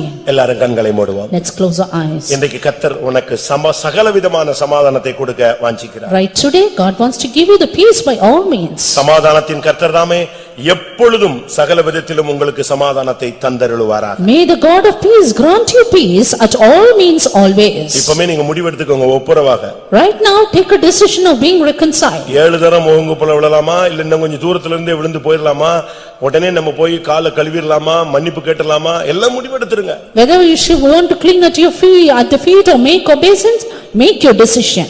ஃபாரின்ல பாஸ்டர் டான் ஊழியம் செய்த காலங்களில In the days when Pastor Don ministered in foreign countries, ஒரு நாட்டுல இருந்து ஒரு சகோதரன் போன் பண்ணாரா. one day a brother called up என்னோட வீட்ல இப்படி பிரச்சனைன்னு சொல்லி and saying there are problems in my family. அவர் சரி நான் ஜெபிக்கிறேன்னு சொல்லி விட்டார். Then he said I'll pray and he left. திருப்பி 2-3 ட்ரிப் அவர் போன் பண்ணியிருக்கிறார். 3 or 4 times he called up. அதுக்கு பிறகு அவரும் விட்டுட்டாரு. Then he also left it. அதுக்கு பிறகு இவரும் போகல, விசாரிக்கல. He did not go and inquire for அந்த him. ஃபேமிலி டோட்டலா ஃபெட் அப் ஆயிட்டாங்க. But the family was entirely fed up சுத்தமா டவுன் ஆயிட்டாங்க. and entirely put down. கூட்டத்துக்கு வரல. They did not attend the அதுக்கு பிறகு meetings. கான்டாக்ட் பண்ணவே இல்ல. Finally no contact. சுத்தமா ஒதுங்கிட்டாங்க. They completely went கொஞ்ச out. நாள் கழிச்சு தான் இவருக்கு அது தெரிய வந்தது. After some days he came to know அப்பதான் that. ஞாபகத்துல வந்துச்சு, ஐயோ அவங்க ஜெபம் பண்ணாங்களே, போன் பண்ணாங்களே, மிஸ் பண்ணிட்டோமே அப்படின்னு. Then he was reminded that they called up and I could not pray for them. கடைசில இவர் தேடி போனாராம். அந்த நாடு இவருக்கு ரொம்ப டிஸ்டன்ஸ், திருப்பி அவங்கள தேடி போனார். Finally he went and seek for them even after they are in a long distance away. அங்க போனபோது When he went there, அவங்க ரிசீவே பண்ணலையா. they did not receive him. வீட்டுக்குள்ள ஏத்துக்கவே இல்லையா. They did not accept him into the அப்ப house. இவர் sorry கேட்டுட்டு உள்ள போனாரா. He asked for pardon and went inside. உள்ள வந்த உடனே சரி உட்கார்ந்தாரு. Then he sat there. அவங்க பேசவே இல்ல. They did not speak. இவர் என்னெல்லாமோ பேசி கேட்டு பார்த்தாரு. அவங்க நாங்க தான் போன் பண்ணல, நீங்க ரெஸ்பான்ஸ் இல்ல, விட்டுருங்க. He tried to அத பத்தி ஏன் இப்ப இத்தனை நாள் கழிச்சு வந்து பேசுறீங்க. He tried to inquire for them, but they said, I called you and told you the other day, but you did not inquire. அதிகமா காயப்பட்டிருக்காங்கறத புரிஞ்சிட்டு And he understood they are wounded much. இவர் நேரா கிச்சன் போனாரா. And he straight went to the kitchen. அவங்க பாத்துக்கிட்டே இருந்தாங்களா, என்னடா திடீர்னு இவர் கிச்சனுக்கு போக ஆரம்பிச்சாரு. They were looking as to why pastor went to the kitchen. அங்க ஒரு பேசன் எடுத்து தண்ணியோட வந்தாரு. He took a basin of water and came. இவங்களுக்கு ஒண்ணுமே புரியல. They did not understand. அவங்க பாட்டுக்கு உட்கார்ந்திருந்தாங்க. And they were sitting just like that. என்னதுக்கு இவர் பேசன்ல தண்ணி தூக்கிட்டு வராரு. Why is he bringing the basin of water? நேரா வந்து அந்த சகோதரன் காலுக்கிட்ட கொண்டு போய் வச்சி காலை கழுவுனார். Straight kept it at the feet of the brother and washed his feet. சகோதரன் நான் செஞ்சது தவறுதான். Brother, what I did is wrong. நான் மற்ற ஊழியத்துல கவனம் செலுத்தினேன், உங்களை யோசிக்கல. I was interested in other ministries, I did not think about என்னுடைய it. செயல் உங்களை ரொம்ப காயப்படுத்திருச்சு. My activity has wounded you much. நீங்க நித்திய ஜீவனையே விட்டுருவீங்க போல தெரியும். I think you will leave eternal life. அதுக்கு நான் தான் காரணம். And I will be the cause. தயவு செய்து என்னை மன்னிச்சிரு. Please forgive me. இவர் காலை கழுவ ஆரம்பிச்ச உடனே அந்த சகோதரன் ஓன்னு அழுதுட்டான். When he clung on their feet, that brother started to weep. திருப்பி ரெண்டு பேரும் ஒப்புரவானாங்க. Again both of them reconciled. இதுதான் நம்முடைய மார்க்கம். This is our religion. இல்ல நான் பெரியவன், நான் அவன் இவன், நான் போய் என்னதுக்கு கேட்கணும், இவன் போய் நீ தாழ்த்திட்டேன்னா கிருபை உனக்கு நிரம்பி கொட்டிடும். If you say I am great, I am this and that, then nothing, no kind of remedy. But if you humble, grace will come down. எனக்கு சகலவிதமான சமாதானம் வேணும்னு சொல்றவங்க கண்ண மூடி முழங்கால் போடுங்க. Those who want peace by all means, please close your eyes and be on your knees. சமாதானத்தின் கர்த்தர் தாமே உங்களுக்கு சகலவிதத்திலும் சமாதானத்தை கர்த்தர் தந்தருளுவாராக. May the God of peace grant you peace by all means. எத்தனை பேருக்கு அந்த சமாதானம் வேணும்? How many of you desire this? இந்த சமாதானத்தினுடைய இன்னொரு பெயர் என் சமாதானம் என்று இயேசு சொன்னார். Another name of this peace is Jesus said, my peace. இயேசுவே உம்முடைய சமாதானம் எனக்கு வேணும்னு சொல்றவங்க உங்களுடைய வலது கரத்தை உயர்த்துங்கள். Those who say Jesus I need your peace, lift your right hand. இயேசுவின் சமாதானத்துல 12 விதமான கிளைகள் இருக்கிறது. There are 12 kinds of branches in the peace of the Lord. சமாதானம் ஒரு ஜீவ விருட்சம். Peace is a tree of life. அந்த ஜீவ விருட்சத்துல 12 கிளைகள் இருக்கிறது. And that tree of life is 12 branches. ஒன்று உன்னுடைய வியாதி நீங்கி உனக்கு சமாதானத்தை தருகிறார். One, peace by removing your sickness. உன்னுடைய சிந்தையவே சமாதானமாய் மாற்றுகிறார். And peace in your mind. உன்னுடைய குடும்பத்துல ஒருவர் உனக்கு சமாதானத்தை கொடுக்கிறார். Peace with one another in your family. உன்னுடைய பிள்ளைகளுக்குள்ளே சமாதானத்தை கொடுக்கிறார். Peace among your children. உன் சத்துருக்களோடு சமாதானத்தை கொடுக்கிறார். Peace with your enemies. உன்னுடைய வீட்டில் சமாதானத்தை கொடுக்கிறார். Peace in your house. உன்னுடைய படுக்கையில் சமாதானத்தை கொடுக்கிறார். Peace in your bed. உன்னை சுற்றி எங்கும் சமாதானத்தை கொடுக்கிறார். Peace around you. அவரோடு உனக்கு ஒரு சமாதானத்தை கொடுக்கிறார். Peace with him. சமாதானத்தின் மூலமாக உனக்குள்ளே பரிசுத்த ஸ்தலத்தை ஸ்தாபிக்கிறார். And establishes sanctuary by peace. எந்த பிரச்சனை வந்தாலும் எல்லா புத்திக்கும் மேலான சமாதானத்தை உனக்கு தருகிறார். Any kind of problem he gives you peace that passeth understanding. நீ வேதத்தை நேசிக்கும் பொழுது உனக்கு மிகுந்த சமாதானத்தை தருகிறார். And when you love the Lord, great peace you have. எல்லாவற்றுக்கும் மேலாக Above உன் everything. கண்களை மூடும் பொழுது சமாதானத்தோடு மூடுவாய். When you close your eyes, you'll end in peace. சமாதானத்துக்குள் பிரவேசித்து உன் படுக்கையில் இளைப்பாறுவாய். You will enter into peace and rest in your பிதாவின் beds. ராஜ்யம் சமாதானத்தின் ராஜ்யம். Kingdom of the Father is a kingdom of இன்னைக்கு peace. எத்தனை பேருக்கு அந்த சமாதானம் தேவை? How many need that peace today? தெய்வமே உம்முடைய சமாதானத்தினால் என்னை நிரப்புன்னு சொல்றவங்க உம்முடைய வலது கரத்தை உயர்த்துங்கள். கர்த்தருடைய வல்லமை உங்களை தன்னுடைய சமாதானத்தினால் நிறைக்கட்டும். Those who say, Lord, fill me with your peace, lift up your right hand and may the peace of the Lord fill you right now. பட்ட வேத வசனங்களில் எல்லாமே உங்களுக்குள்ள இல்லை என்று ஆண்டவர் குறை சொல்ல விரும்பவில்லை. ஒரு சில காரியங்கள் குறைவாக இருக்கலாம். சில காரியங்களில் உங்களில் அந்த சமாதானத்தை மெயின்டைன் பண்ண முடியாமல் இருக்கலாம். இன்றைக்கு கர்த்தர் அதை உனக்கு தரப்போகிறார். எத்தனை பேர் வாஞ்சிக்கிறீங்க? தயவு செய்து ஒரு 2 நிமிஷம் எல்லாரும் ஒப்பு கொடுங்க. என் சமாதானத்தை உங்களுக்கு வைத்து போகிறேன்னு சொன்னீங்களே ஆண்டவரே, அந்த சமாதானம் இப்ப எனக்கு தார். நீங்க பிள்ளைகள், நாம் எல்லாரும் தேவனுடைய பிள்ளைகள். தகப்பனுடைய சமாதானத்தை கேளுங்கள். வாயை திறந்து கேட்க முடியுமா? நான் ஒன்னு சொல்றேன், இன்னைக்கு அந்த சமாதானம் கிடைச்சிருச்சுன்னா சாத்தானை கர்த்தர் கால்களின் கீழே நசுக்கி போடுவார். இயேசுவின் சமாதானம் இப்போ இந்த கூட்டத்துல எத்தனை சகோதரன் சகோதரி ஊழியக்காரன் ஊழியக்காரிக்கு கிடைக்குதோ உங்களுக்குள்ள இப்போ ஒரு பெரிய மாற்றம். உங்களுக்குள்ள இருக்கிறதான நிரந்தரமான கசப்பு, கூக்குரல், வைராக்கியம் இயேசுவின் நாமத்துல உன்னை விட்டு வெளியே போகும். இயேசுவின் சமாதானத்தில் பூரண இளைப்பாறுதல் உண்டு. நான் கொடுக்கிறேன்னு சொன்னார் இல்லையா, அது யாருக்கெல்லாம் இன்னைக்கு கொடுத்தாரோ அவங்க லைஃபை நீங்க பாருங்க. அழகா இருக்கும், மகிமையா இருக்கும், தெய்வீகமா இருக்கும். அவங்க முடிவு பூரண சமாதானமா இருக்கும். இந்த கூட்டத்தில் கர்த்தர் தன்னுடைய சமாதானத்தோடு வந்திருக்கிறார். கேளுங்கள், பெற்றுக்கொள்ளுங்கள்.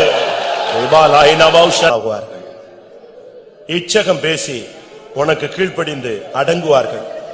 உன்னை ஒடுக்கினவர்கள் வந்து உன் காலடியில் பணிந்து உன்னை கர்த்தருடைய நகரம் என்று சொல்லுவார்கள். பயப்படாத, கர்த்தர் உன்னோடு இருக்கிறார். ஹல்லேலூயா. தெய்வம் உன்னோடு இருக்கிறார். எல்லாரும் கர்த்தரை உயர்த்துவோம். ரிபாலா பக்கதிரா பக்கதிரா பலகதிரா ரிபகரா பக்கதிரா பலகதிரா. ஹல்லேலூயா. ஆம். கர்த்தருடைய சமூகத்துக்கு ஸ்தோத்திரம்.